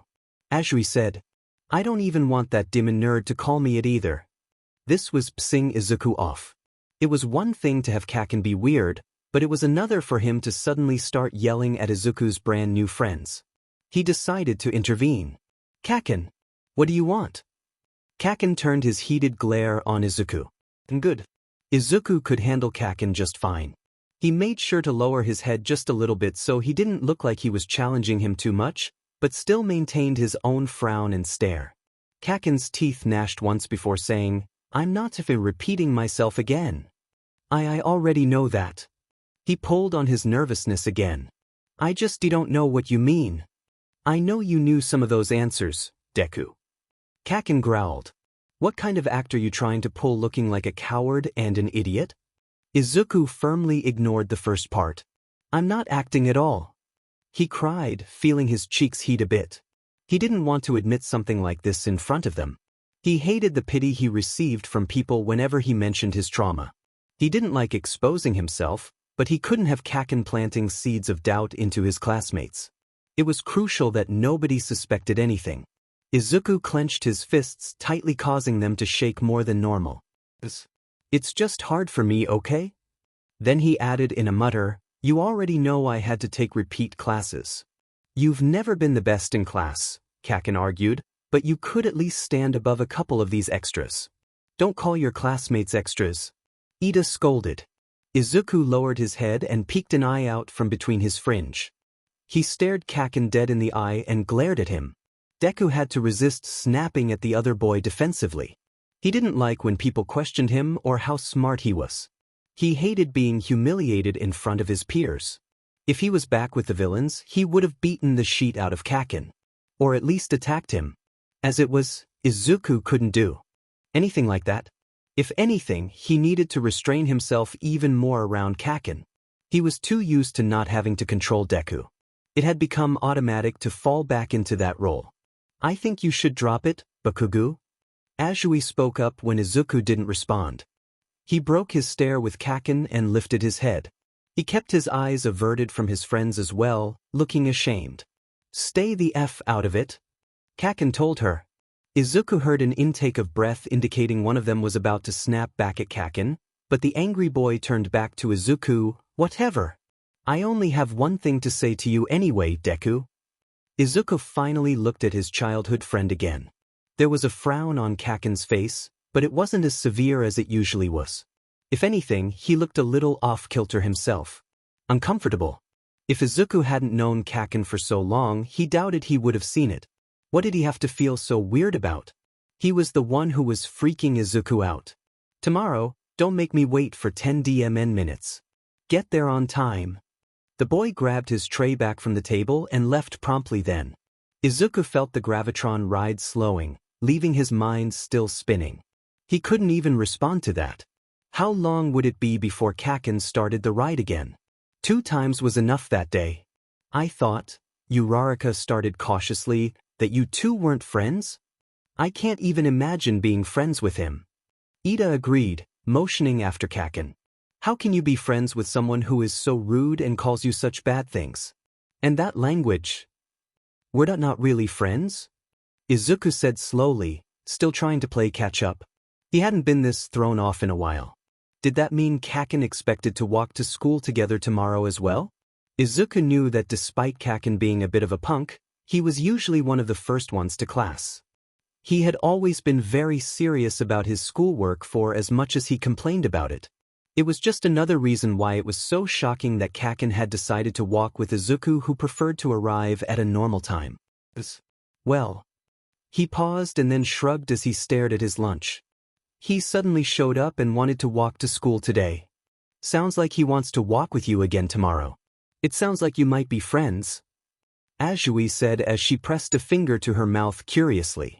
Her wide-eyed expression never changed, which made it hard for Izuku to understand her emotions. He was glad she was so blunt. Are you okay with that though? Ida asked. He still calls you that name. Uraraka does too. Izuku pointed out. You call him Deku? Azui asked Uraraka. Yeah. Uraraka nodded. But I mean it differently than Bakugu does. Deku-kun, who even is Bakugu to you? Izuku startled a little at that, surprised. He was suddenly overcome with the realization that he barely knew these people in front of them, but he already felt rather comfortable. Maybe it was because he didn't feel threatened? Izuku had forgotten what it was like to not have his guard constantly up around people. He had forgotten what it was like to have actual friends. It was strange to him to give out information like this willingly. He supposed that it was just another thing to be uncomfortable about today. What even was Kaken to him anymore? Izuku remembered hating him for a long time before he had been kidnapped.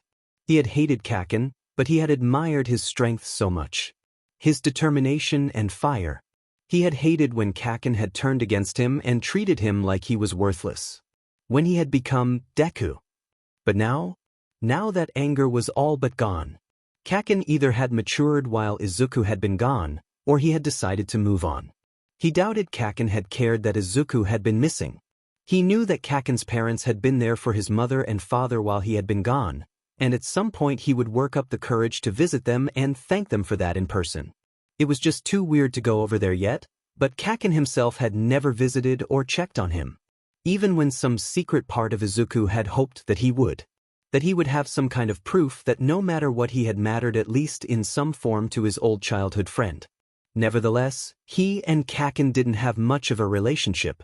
So Izuku didn't feel pressured to fluff up their relationship other than to say, we've known each other since we were 3. He doesn't live too far from me. You came from the same middle school too, right? Ida asked. I saw that you were both wearing the same uniform at the entrance exam. Izuku nodded. We've just kind of been around each other our whole lives? We haven't been friends in a long time, though. Maybe this is your chance to reconnect. Uraraka sat forward with excitement. After all, both of you are training to be heroes.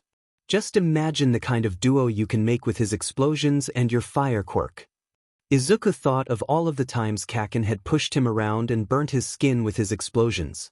He thought of all of the rejection that Kaken had put him through and how his old group of friends had abandoned him to follow after the brighter Kaken.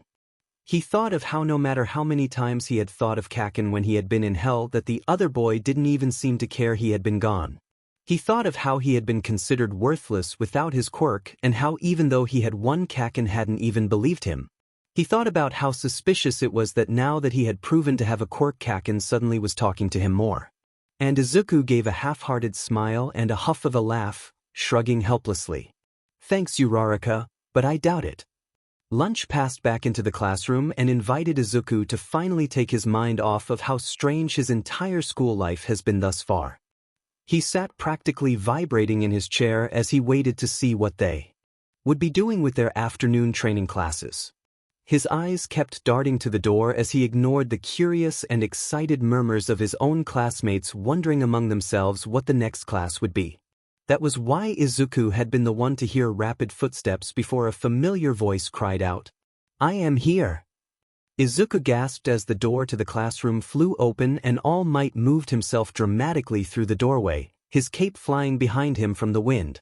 Izuku wasn't the only one to cry out in delight and surprise. Coming through the door normally, All Might finished over the noise. All Might. Izuku covered his mouth to stop his instinctive muttering. He couldn't believe it. He had forgotten about the hologram that UA had sent him of All Might because he had thought it was just some kind of recorded thing from the UA alumni. He hadn't known nor expected All Might to actually be a teacher at UA. What kind of luck was this? Izuku thought he might actually faint from being in the man's presence. Would it be too weird to ask him for his autograph even though he was a teacher? They would be learning from All Might of all people. This was something that he needed to make as many notes on as possible. His rambling thoughts were pushed onto the back burner as All Might spoke then to explain they would be initiating in a battle simulation that day. Izuku gaped and saw even Kakin in front of him sit forward out of his own excitement when they both heard the news. They were already going to be doing battles? Izuku had known it would happen eventually, but it was a surprise for it to occur on the second day. UA really was a high-tier school, that was for sure. The students were introduced to their new costumes that had been built to their own specifications. Izuku had been one of the first students to leave the classroom to head down to the changing rooms, but not without staring with awe at All Might in the flesh, due to the fact that he didn't need to worry about grabbing any kind of large case with his outfit. His mother had been kind enough to make a hero outfit for Izuku which he had kept in his backpack waiting for the day that he would need it. He just didn't think it was so soon. Izuku entered the changing rooms and pulled out the green suit to run his fingers over it for what was probably the 100th time since he had received it. His mother had painstakingly crafted the suit just for him. She had even gone so far as to add little details that Izuku hadn't known he had wanted, such as the ears of his hood and the goggles to protect his eyes. He'd had the option of letting a professional company make him a suit based off of his quirk, but when he had seen the joy and hope in his mother's eyes as she had presented the gift, Izuku hadn't possibly been able to say no. He began to undress before the other boys started to arrive. The only things he had ordered through the school had been mostly support items. The gloves, for example, were handmade and easily destroyed. He took full advantage of the school's connections to request fireproof material for his gloves as well as a way to easily restock both his flint and matches. His utility belt around his hips was where he stored the Zippo provided to him by Master as well as a few tricks of his own. His shoes, too, had a layer of fireproof material on them so they wouldn't melt unless under more extreme heat. For the first time in a while, Izuku felt prepared. The other boys came in while he was slipping his suit on. Some of them were chatting loudly with each other, already discussing some of the features of the outfits they'd had custom made. Izuku didn't pay much attention to them, but he did look up when a pair of feet paused in front of him.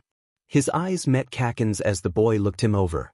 Izuku tried not to blush and feel self-conscious as he knew what Kakin was looking at. Without his clothes on, the scars on his body from his training were obvious. Kakin said nothing, though, and didn't stick around before he moved on.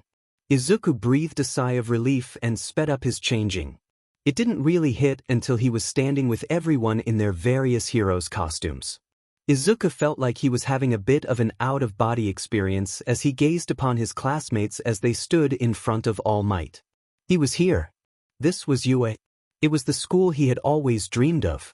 He was actually training to be a hero with the top hero right in front of him. He was actually meeting All Might, being trained by him, and had a hero's costume. It left him feeling a little lightheaded as he grinned. His heart felt lighter than it had in a long time. This was the hope that All Might had stored in him. He was going to be a hero. He clenched his fists and startled a little when he felt the thickness of them. He looked down and was reminded of his position and felt gravity set in on him.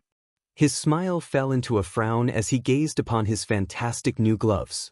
The weight of his lighter was heavy in his red utility belt. Izuku's trembling stopped. He wasn't a hero. Everything in front of him was a fraud, just like he was. He was an actor on a stage, and everyone around him was ignorant to it. He stared at All Might, barely aware of what was being said as his mind turned to his mission. When he had suggested being a spy for Yue, he hadn't expected that All Might would come to work there. He didn't know if his master was aware of it or not.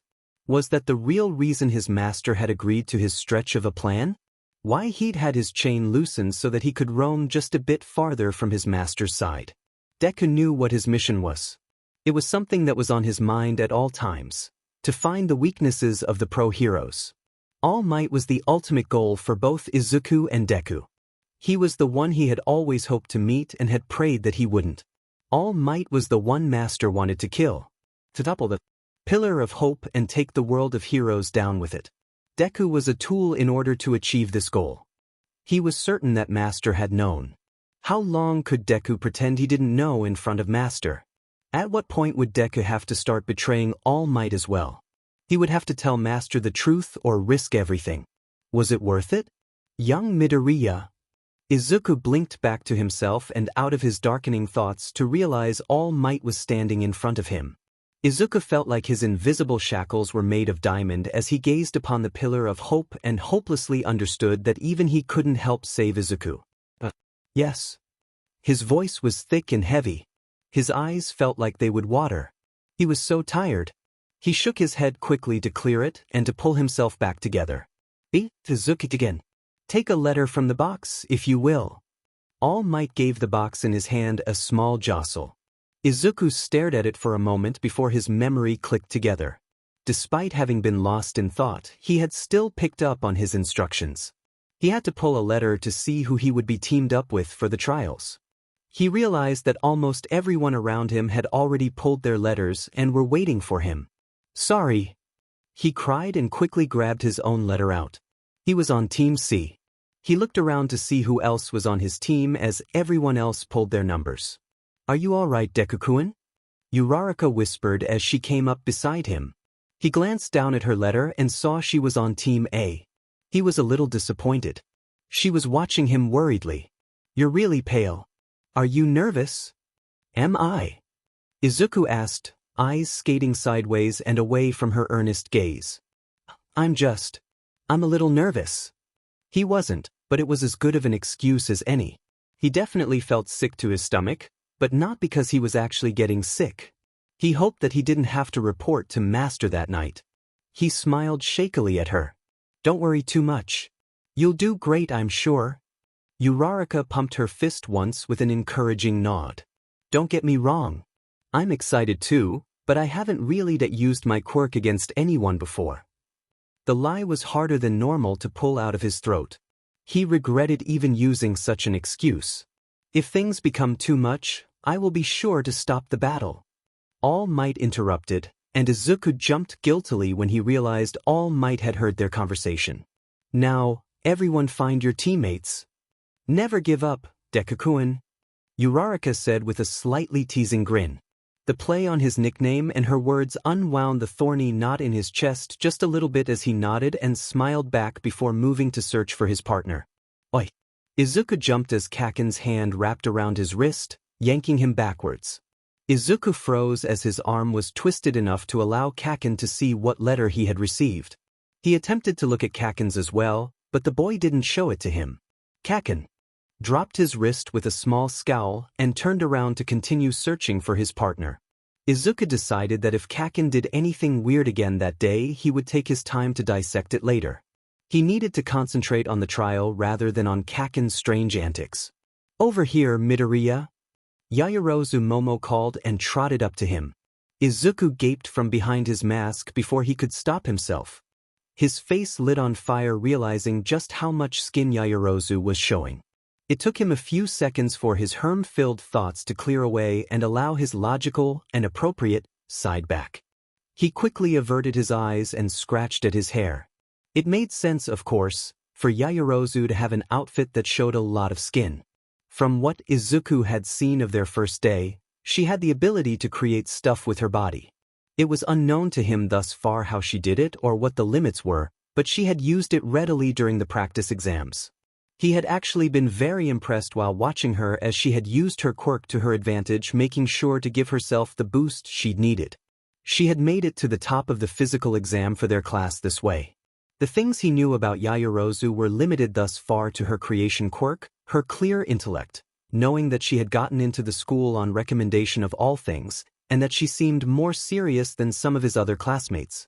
It would be a good idea to get to know her better. He could use her mind to his advantage. Maybe learn how she had gotten in on recommendation. He would need to make note of the strengths and weaknesses of her quirk. He could use the test to his own advantage. "It's good to be working with you," he told her honestly, smiling though he wasn't sure she could see it. He pulled down his mouth guard so he could speak clearer. "Likewise," she said with a small smile. He could tell by her shifting a bit that she was uncomfortable with just how much skin she was showing, and that she was aware of the leers of some of their male classmates, but she didn't attempt to cover herself. If anything, she relaxed just slightly around Izuku. He was determined not to stare at her too much so that she would be able to focus. The terms were simple: one team would be picked to be the villains and one team would be picked to be the heroes from a random drawing. The heroes had to enter the villain's lair and either A, had to incapacitate and capture the villains, or B, touch the bomb the villains were guarding. The villains, in turn, had to return the favor or wait out the 10 minutes until time was called. If the heroes did not accomplish either A or B, they would be declared the losers and the villains would win. Both the heroes and villains had 5 minutes to prep and strategize before the trial would begin. It was simplistic, Izuku thought, and not the kind of training simulations he was used to. But it would be good either way. On top of that, the other students would stay with all might and watch all of the other fights via cameras to learn from their classmates. Izuku was glad that he had thought to pack away a small notepad and pencil to write with. He needed to take as many notes as possible. He was grateful that he wasn't one of the first teams to be called up. It gave both him and Yaoyorozu a chance to instead watch someone else in action and get an idea of what to expect. Instead, he watched as Mineta and Ishido went up as villains against Hagakure and Ida as heroes. Izuku had the chance to see some impressive things yesterday from Ishido with her secretion quirk, but it was different to see it in action. She seemed to be able to control just how destructive it would be, meaning she could use it defensively or offensively. Mineta's purple hairball were extremely sticky and could really drag a person down when they were covered with them. Mineta could repel himself from the ball. It made for a number of tricky traps and some quick attacks from both sides. On the opposite side there was Hagakure with her invisibility quirk and Ida with his engine quirk. Ida would be able to speed around the building quickly, but at the cost of leaving Hagakure behind. Hagakure, though, was good for sneaking once she took off her gloves, which were the only visible parts of her. Both of them were at a slight disadvantage with Ishido's various acid puddles around the building. Izuku spent the time not only watching carefully for any particular quirks of the other hero students, but also where their failings were. He thought about what he would do depending on who he had been teamed up with and what kind of strategy he would have used. He decided that Ishido's quirk was the most versatile and useful to him out of all of them, although Ida clearly had good control over his own abilities. Both would be good teammates for him. It was all over the moment one of Mineta's ball got into Ida's engine and left him at half capacity. He and Hagakure had gotten close, but in the end both had been unable to work their way around the traps. What could have gone better? All Might asked the class over the sound of Mineta's gloating and Hagakure's sighs. Izuku's hand had shot up in time with Yaoyorozu's. All Might grinned and nodded to him. Izuku decided it was time to redeem his terrible day right then and there.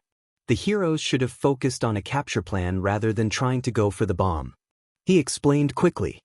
His rambling habit transferred to his analysis to give it speed as he attempted to get his mouth to work as fast as his mind. Between both Ishido's and Mineta's abilities, it was clear that the room with the bomb would have been trapped. However, Ishido's quirk allows her to move very quickly. If they could have lured her out, Ida and Hagakure could have captured her between Hagakure's sneaking ability and Ida's speed. Mineta would have been the easier of the two to take down purely because he lacks the speed or strength to fight off two heroes at one time. He paused for a single breath as he brought a hand up to press a knuckle to his chin. His classmates stared at him, stunned by the word vomit and the analysis itself. All Might opened his mouth to speak, but Izuku wasn't done yet. That, or they should have sent Hagakure in first. In the physical exams yesterday she had proven to have decent upper body strength. She most likely could have scaled the wall without too much of a hassle. If Ida had worked together with her to locate the room, she could have snuck in and attempted to capture Mineta while he had been alone. Ishido couldn't cover the entire floor and it would just be a matter of avoiding it. Ida could have been used as a distraction to help lure out Ishido and the win could have been made. He held up a finger and spun around to face Ida and Hagakure. But that's under the assumption that Hagakure could climb that far and hold out for that long. You both did very good nonetheless. Ida using his speed to run along the walls to avoid the traps had been rather brilliant. If you both had more time to get to know each other's quirks, I'm sure you could make full use of them. As it was, traps were just a bad combination for both of you. Silence followed in the wake of his ramble. Hagakure's hands were at her mouth in surprise, from what Izuku could tell, while Kirishima let out a low whistle. You tore them apart, man, he said with a laugh. Izuku flushed a bit. Was that too blunt? I didn't mean dash. Very good planning, young Midoriya. All Might called after clearing his throat once. I think you're rather correct. I would hate to be the one to go up against Mr. Planner over there, Izuku heard Shiro murmur. I thought he was supposed to be. You know, Kaminari added with a thunk of his head. He was shoved for that by Jiro. You are too. Jiro pointed out. I'll have to try harder next time. Ida decided, looking disgruntled. Me too. Hagakure agreed, looking determined based on the clenching of her fists in front of her. I'll think it over more in the future. Yaoyorozu seemed to look at him with new interest in her eyes. Impressive, Midoriya. She murmured appreciatively. I was thinking something similar. Izuku smiled a little helplessly, somewhat embarrassed. Had he gone overboard? Maybe he still didn't quite know how to control himself. However, he thought that was a rather Izuku thing to do. He couldn't ramble nearly as much as Deku even though it was his job to know all of that. He hoped that his analysis helped his classmates in the future. Maybe he had been too blunt. Next teams then. All Might called over all of the noise to quiet everyone down. He dug into both the villains and heroes boxes and pulled out new letters. Izuku stared at the letter C on the villain's ball and the letter F on the hero's one. Izuku's eyes met with Shiro's and Kirishima's. All Might's smile widened. Well then, let's see if your planning helps you to succeed in your own challenge. On to the next building. Izuku and Yaoyorozu were both given a map of their hideout that they used to navigate to where their paper bomb would be. All Might gave them the signal to let them know their time for planning had started, and both of the students whirled on each other with mouths open to say, someone needs to guard the bomb. I will do it. Yaoyorozu decided immediately. Your fire quirk runs the risk of setting it off, destroying it. Izuku nodded. He had already been all for that. I'm a lot faster than I look too. I can guard the grounds if you can handle the bomb. I can. She assured him, and he watched as she pressed a hand to her chest and pulled out a long metal staff. Izuku realized quickly that it was a bow staff and grinned at the sight of it. He could tell just by her sheer confidence in how she wielded the weapon that she was an expert at it. He was impressed. We need traps as well. He told her. I can fight without my quirk and can take some of the heavy hits from Kirishima if I come across him. But I would be a better matchup for Shiro. With the enclosed spaces of the hallway he won't be able to maneuver as easily. Yaoyorozu agreed. And your fire could probably cut through his tape. I'm not sure I can hold Kirishima off on my own based on pure strength. Izuku nodded, thinking quickly. They only had about 3 minutes left. What's the limit to your quirk? He asked her. How much can you create for us? I stored a couple of snacks in my belt. She confessed. But I can only do so many things before I'm tired. And anything big is out of the question right now. I didn't have a heavy lunch because I didn't know what I would be doing today. That's fine. Izuku smiled wider. I have some ideas that hopefully you could help me out with. Izuku found a relatively secluded corner in the blind spot of a camera and decided to take a moment for himself to take a deep breath. His heart was beating at a steady, excited pace, but his trembling had yet to stop. That wouldn't do. He was playing a villain right then, right? Would it be so wrong to get into character? Izuku smiled to himself and decided that no, it would not be such a bad idea. Deku stepped back out into the view of the cameras with a neutral face as he examined his surroundings. He became aware of the depth of the hallways and the smoothness of the walls and floors. The building was made to be sturdy but to be destroyed. He calculated the width of the hallways as he adjusted his gloves to sit a little more snugly on his hands. He then reached into his pouch to pull out his all-might lighter and flicked it on and off. Deku could feel a sense of calm wash over him as he walked through the hallways listening carefully for any kind of sound. He had already memorized the layout of the floors and knew that at some point Team F would have to come his way if he kept walking the way he was headed. They took another route, but he doubted it. The hunt was a familiar game to Deku, but it was unusual for him to be the hunter instead of the hunted. It made a thrill roll down his spine as he smiled and ran a hand into his hair to brush it out of the way. I'm set, Midoriya. Yaoyorozu reported softly into his ear through the small headset they both had as part of the training. The room will be ready in 3 minutes. Good. Thank you. He told her before dropping the communication. He'd heard voices just a moment ago. Deku tested out the grip of his new shoes and found himself impressed by their grip.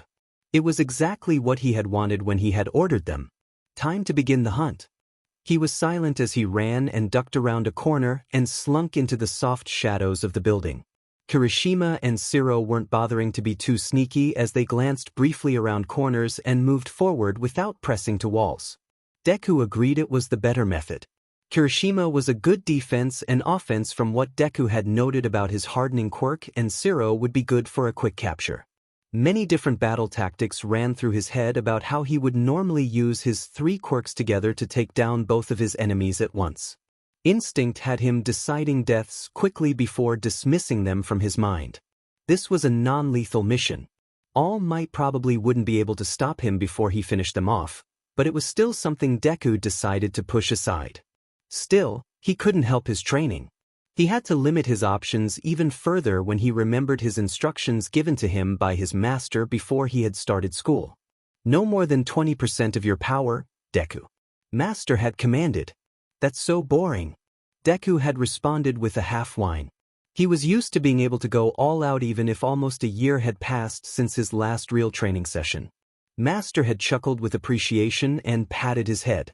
Remember your role as an actor. You're supposed to be an inexperienced first year. It would be strange if you were so in control of your quirk. 20% maximum. Deku reminded himself as he silently opened his lighter again and pulled deeply from it to have his flames snake around his body. He liked how calm and how responsive the flame was.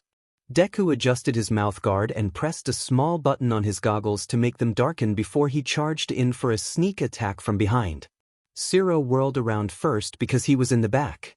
He bent his arm and immediately shot a line of tape at Deku. Good reflexes. Deku noted as he dropped to his knees and used the momentum to slide across the smooth floor.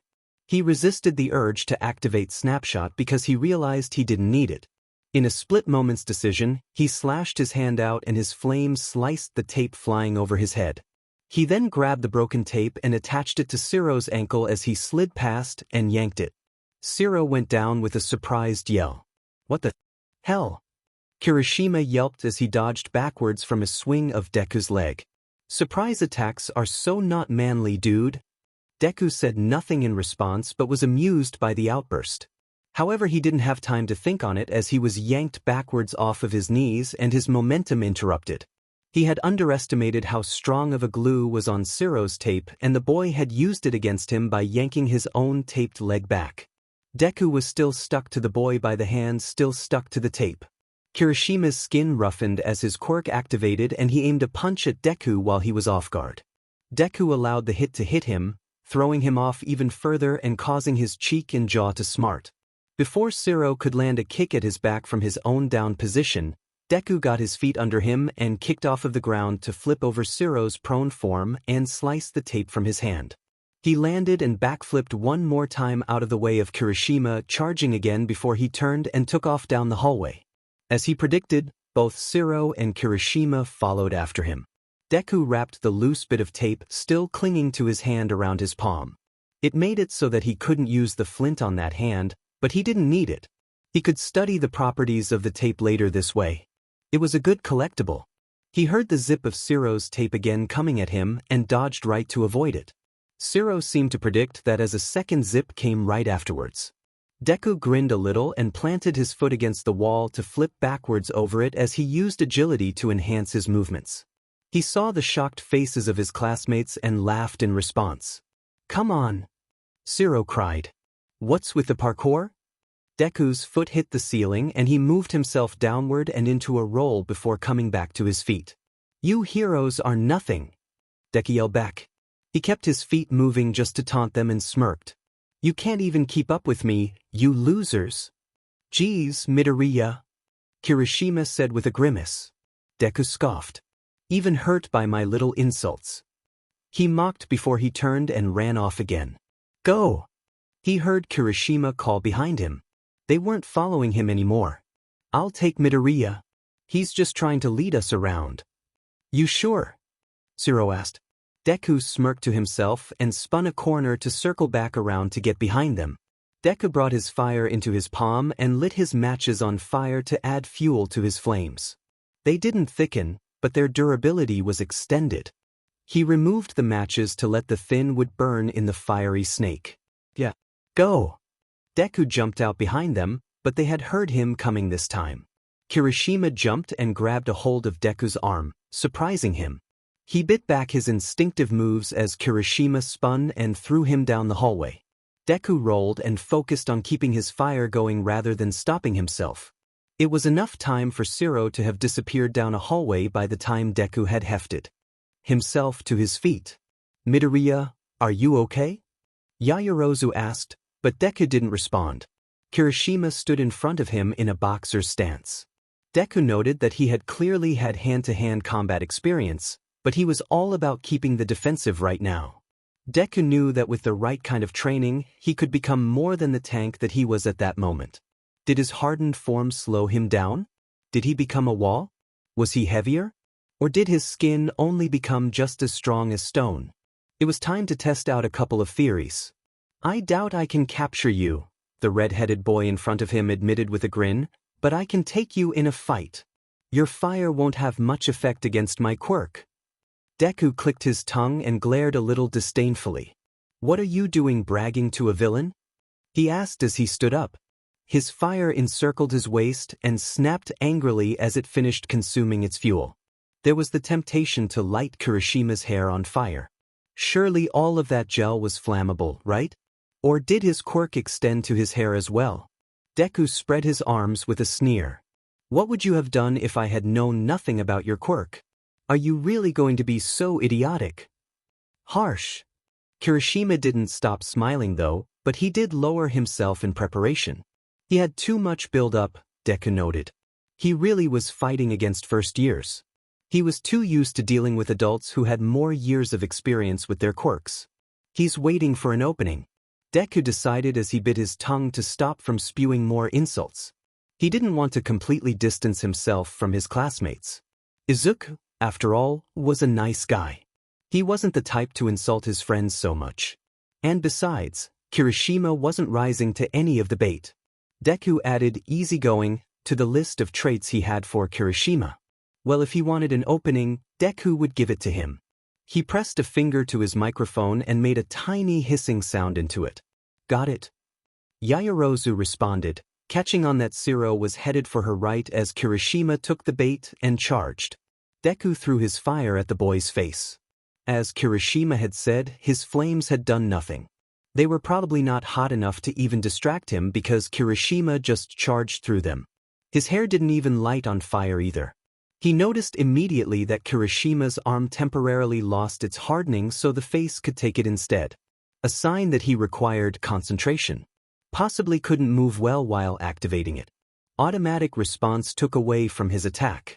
Deku swiped his hand to maneuver the flame behind the other boy and out of the way before using the same motion to grab Kirishima's arm. The move surprised Kirishima, who planted his feet to stop his momentum, but Deku already had a hold on him. He felt the arm harden again in his hold. The bare stone skin dug into Deku's body through his jumpsuit but didn't pierce. He winced but still grappled the arm and hefted him over his shoulder to flip him. He toughed out the feeling of the stone, no doubt bruising him as it scraped and tore a bit at his suit. He was glad he anticipated the additional weight the stone skin had added because he threw Kirishima down a little harder than necessary, knocking the breath from Kirishima's body as the boy let out a pained gasp. "Your defense is strong against my fire," Deku acknowledged as he made the foolish mistake of letting Kirishima get his bearings back. Deku stared down at the boy disdainfully and smirked. "But you forgot that I'm fast and you are not. Don't underestimate your opponents just because you have a strong defense. Especially if you can't maintain it over a little unexpected move." Kirishima stared at him from his down position, frowning seriously before he put on a rueful grin. "God, I can't believe you, dude. You talk crap but I like your ball?" He rolled his body and hopped to his feet while Deku was thrown off guard by how cheerful his enemy was. "That's gay." He threw back automatically, a little dazed. "It's whatever." Kirishima responded and pounded his fists together to have his hardening quirk spread up both arms to his shoulders. "You won't get me a second time. Come on." Deku decided in that moment he liked Kirishima. "Here." Yaoyorozu suddenly called over the receiver in his ear. "Nah." Deku responded to Kirishima and instead turned tail and ran. Kirishima yelped out a shocked, "Ichwai!" But Deku didn't stop. He didn't go as fast as he could so that Kirishima could follow him as Deku led the way back to where Yaoyorozu and Shiro no doubt were. He hoped that she was fending him off well. Considering All Might hadn't stopped the fight, he figured she was just as good as he had predicted. It was a risk dragging both heroes so close to where their prize was, but Deku trusted the plan both he and Yaoyorozu had come up with. He refused to lose his first real battle with his classmates. He wanted to make up for earlier in the day. He would make sure none of his classmates thought he was an idiot like some of them already did. He would prove his worth. He would be victorious in his mission. He ran into the room where Yaoyorozu was holed up to find her holding her own against Shiro. The girl was wet with water she had made to try to keep the tape from sticking to her and was fending Shiro's movement off with her bow staff. He was holding himself a little awkwardly and Deku realized that his one elbow was injured. He internally praised Yaoyorozu. He activated snapshots so he had just a second longer to take in the room. He held his breath as he noted the gasoline and wood on the floor. The fumes from the gas were a little heavy in the air, but some of the windows were open to the room. Shiro and Yaoyorozu were near the circle, but not within it. She was clearly trying to drive him back. A few of the pieces of wood had been strewn around the room with tape on them. Shiro was in on the idea. But Kirishima behind Deku had no idea. He would use the element of surprise one more time. His breath left him and a few seconds later a couple things happened at once. The first was that Yaoyorozu noticed that Deku had arrived. The second was that Kirishima slammed into Deku's back, launching him into the room and sending his lighter flying from his belt. Deku needed a stronger clasp. The third was that his flame disappeared by the sudden attack. Kirishima had been closer than he had thought. "Kirishima dash!" Shiro called and Deku knew he was about to warn the boy of the impending trap. Yaoyorozu knocked his feet out from beneath him before he could, though. Deku took that time to roll out of the way of a kick aimed at his ribs from Kirishima, who was focused on Deku. The kick, however, didn't go for Deku only. It hit a piece of wood and sent it skittering across the ground where it pushed Deku's lighter even further away. "Fire's out!" Kirishima yelled triumphantly. "Talk to me about surprises, Midoriya." Deku added, single-minded and calculating, to his deductions of Kirishima as he reached into the sleeve of his jumpsuit and pulled out the capture tape both teams had been provided before the test. He unspooled it and wrapped it around his hands before spinning on his back and looping the tape under Kirishima's foot. Accounting for the possibility of Kirishima hardening his body to add weight, Deku twisted and yanked the foot. Kirishima stumbled but stayed standing while Deku pulled himself to his feet to get a firm grip on Kirishima's ankle with his hands. "Surprise!" he cried with a grin. He relied purely on his strength and spun the boy off of his feet and sent him to the ground to slide directly into the circle of wood. He broke the circle, but Deku didn't care as he turned his attention to Yaoyorozu and Shiro. She'd gotten him close enough. Deku jumped in quickly to assist. He grabbed Shiro from behind and Yaoyorozu did the rest by grabbing his legs. "Whoa, whoa!" Shiro cried and struggled, but Deku made sure the hero's elbows were pointed uselessly away before the villains threw him at Kirishima. The boys recovered quickly and scrambled to their feet, pausing one moment to gather their bearings while Yaoyorozu ran towards the bomb to protect it. "You don't have any fire left, Midoriya," Shiro called, motioning to the circle. "Your little trap won't work. You can't produce flames without your lighter," Kirishima added. His eyes darted towards the bomb that was tantalizingly close.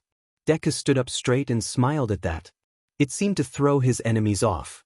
"I can't." Deku pointed a cocky thumb towards the bomb. "But she can." Yaoyorozu chose then to drop the lighter she had produced herself onto the line of gasoline on the floor. Deku moved his arms out and took control of the flames, encouraging them to eat up all of the fuel and surrounded the heroes before they could move. He saw Kirishima begin to harden, but Deku knew this was the end. He lifted his arms up and encased them both in a dome of searing flames. He reminded himself to spread the borders a little farther so neither boy was at risk of getting burnt. "Sheet!" Kirishima yelled. Deku focused on keeping the fire going, but his concentration wasn't as necessary with all of the fuel for his fire to eat at. Yaoyorozu smiled with delight where she still stood at ready in case either boy broke through. "I can dash." "Don't do it, Kirishima," Yaoyorozu warned. "You'll get burnt." "It's our win." Deku agreed. "That doesn't matter," Kirishima called back. "What kind of hero would I be if I don't risk getting a little hurt?" "Nah, they're right," Shiro said with some reluctance. "Besides, we're out of time." "Come on, dude. It's the truth. Just our luck that we go against the two planners." Shiro sighed as All Might finally called time and Deku pushed fire away so the boys could exit. They were both covered with sweat, but otherwise unburnt. Both of them looked disgruntled but in good humor. Izuku sighed and finally relaxed. The adrenaline of the moment still felt good in his veins. Yaoyorozu approached Izuku and held out the All Might lighter with a pleased smile. She was wearing a towel now to try to dry herself off and she was eating a snack. She looked a little pale and definitely a little bruised, but overall okay. "Here you are, Midoriya." "Thank you," he told her and then turned to all of them. "You guys did really well," he praised with a bright smile. The four of them worked together to put out the last of the fire. The floor and ceiling were a little scorched, but the bomb was perfectly fine. Izuku was proud for that one. Both Yaoyorozu and Izuku had been determined to cause as little damage to their villain hideout as possible. They all walked together as they went to find the exit to the building. Izuku felt his trembling come back little by little as Deku wore off and he pulled on Izuku again. He smiled a little bashfully at them. "Sorry about earlier. I was pretty rude, huh?" "It's fine. I was just shocked, you know?" Kirishima said. "Yeah, I didn't think you had that kind of mouth on you, Midoriya," Shiro added. "Telling off your enemy like that?" He laughed. "I thought you made a good point, though," Yaoyorozu said. "Although that it did make me unwilling to talk." "Right." Shiro nodded. "All I could think was, I'll be scolded next." Izuku laughed with them at that and sighed with relief that nobody seemed mad. He had done well to rein in his tongue. If he hadn't, he was certain he would have ended up sounding like Kaken. Habits were very hard to break. "It's just a shame," Deku thought to himself ruefully as he exited the artificial light of the building and out into the daylight again, that 15% was all I had needed for this test. Well, middle of the road was what he wanted anyway.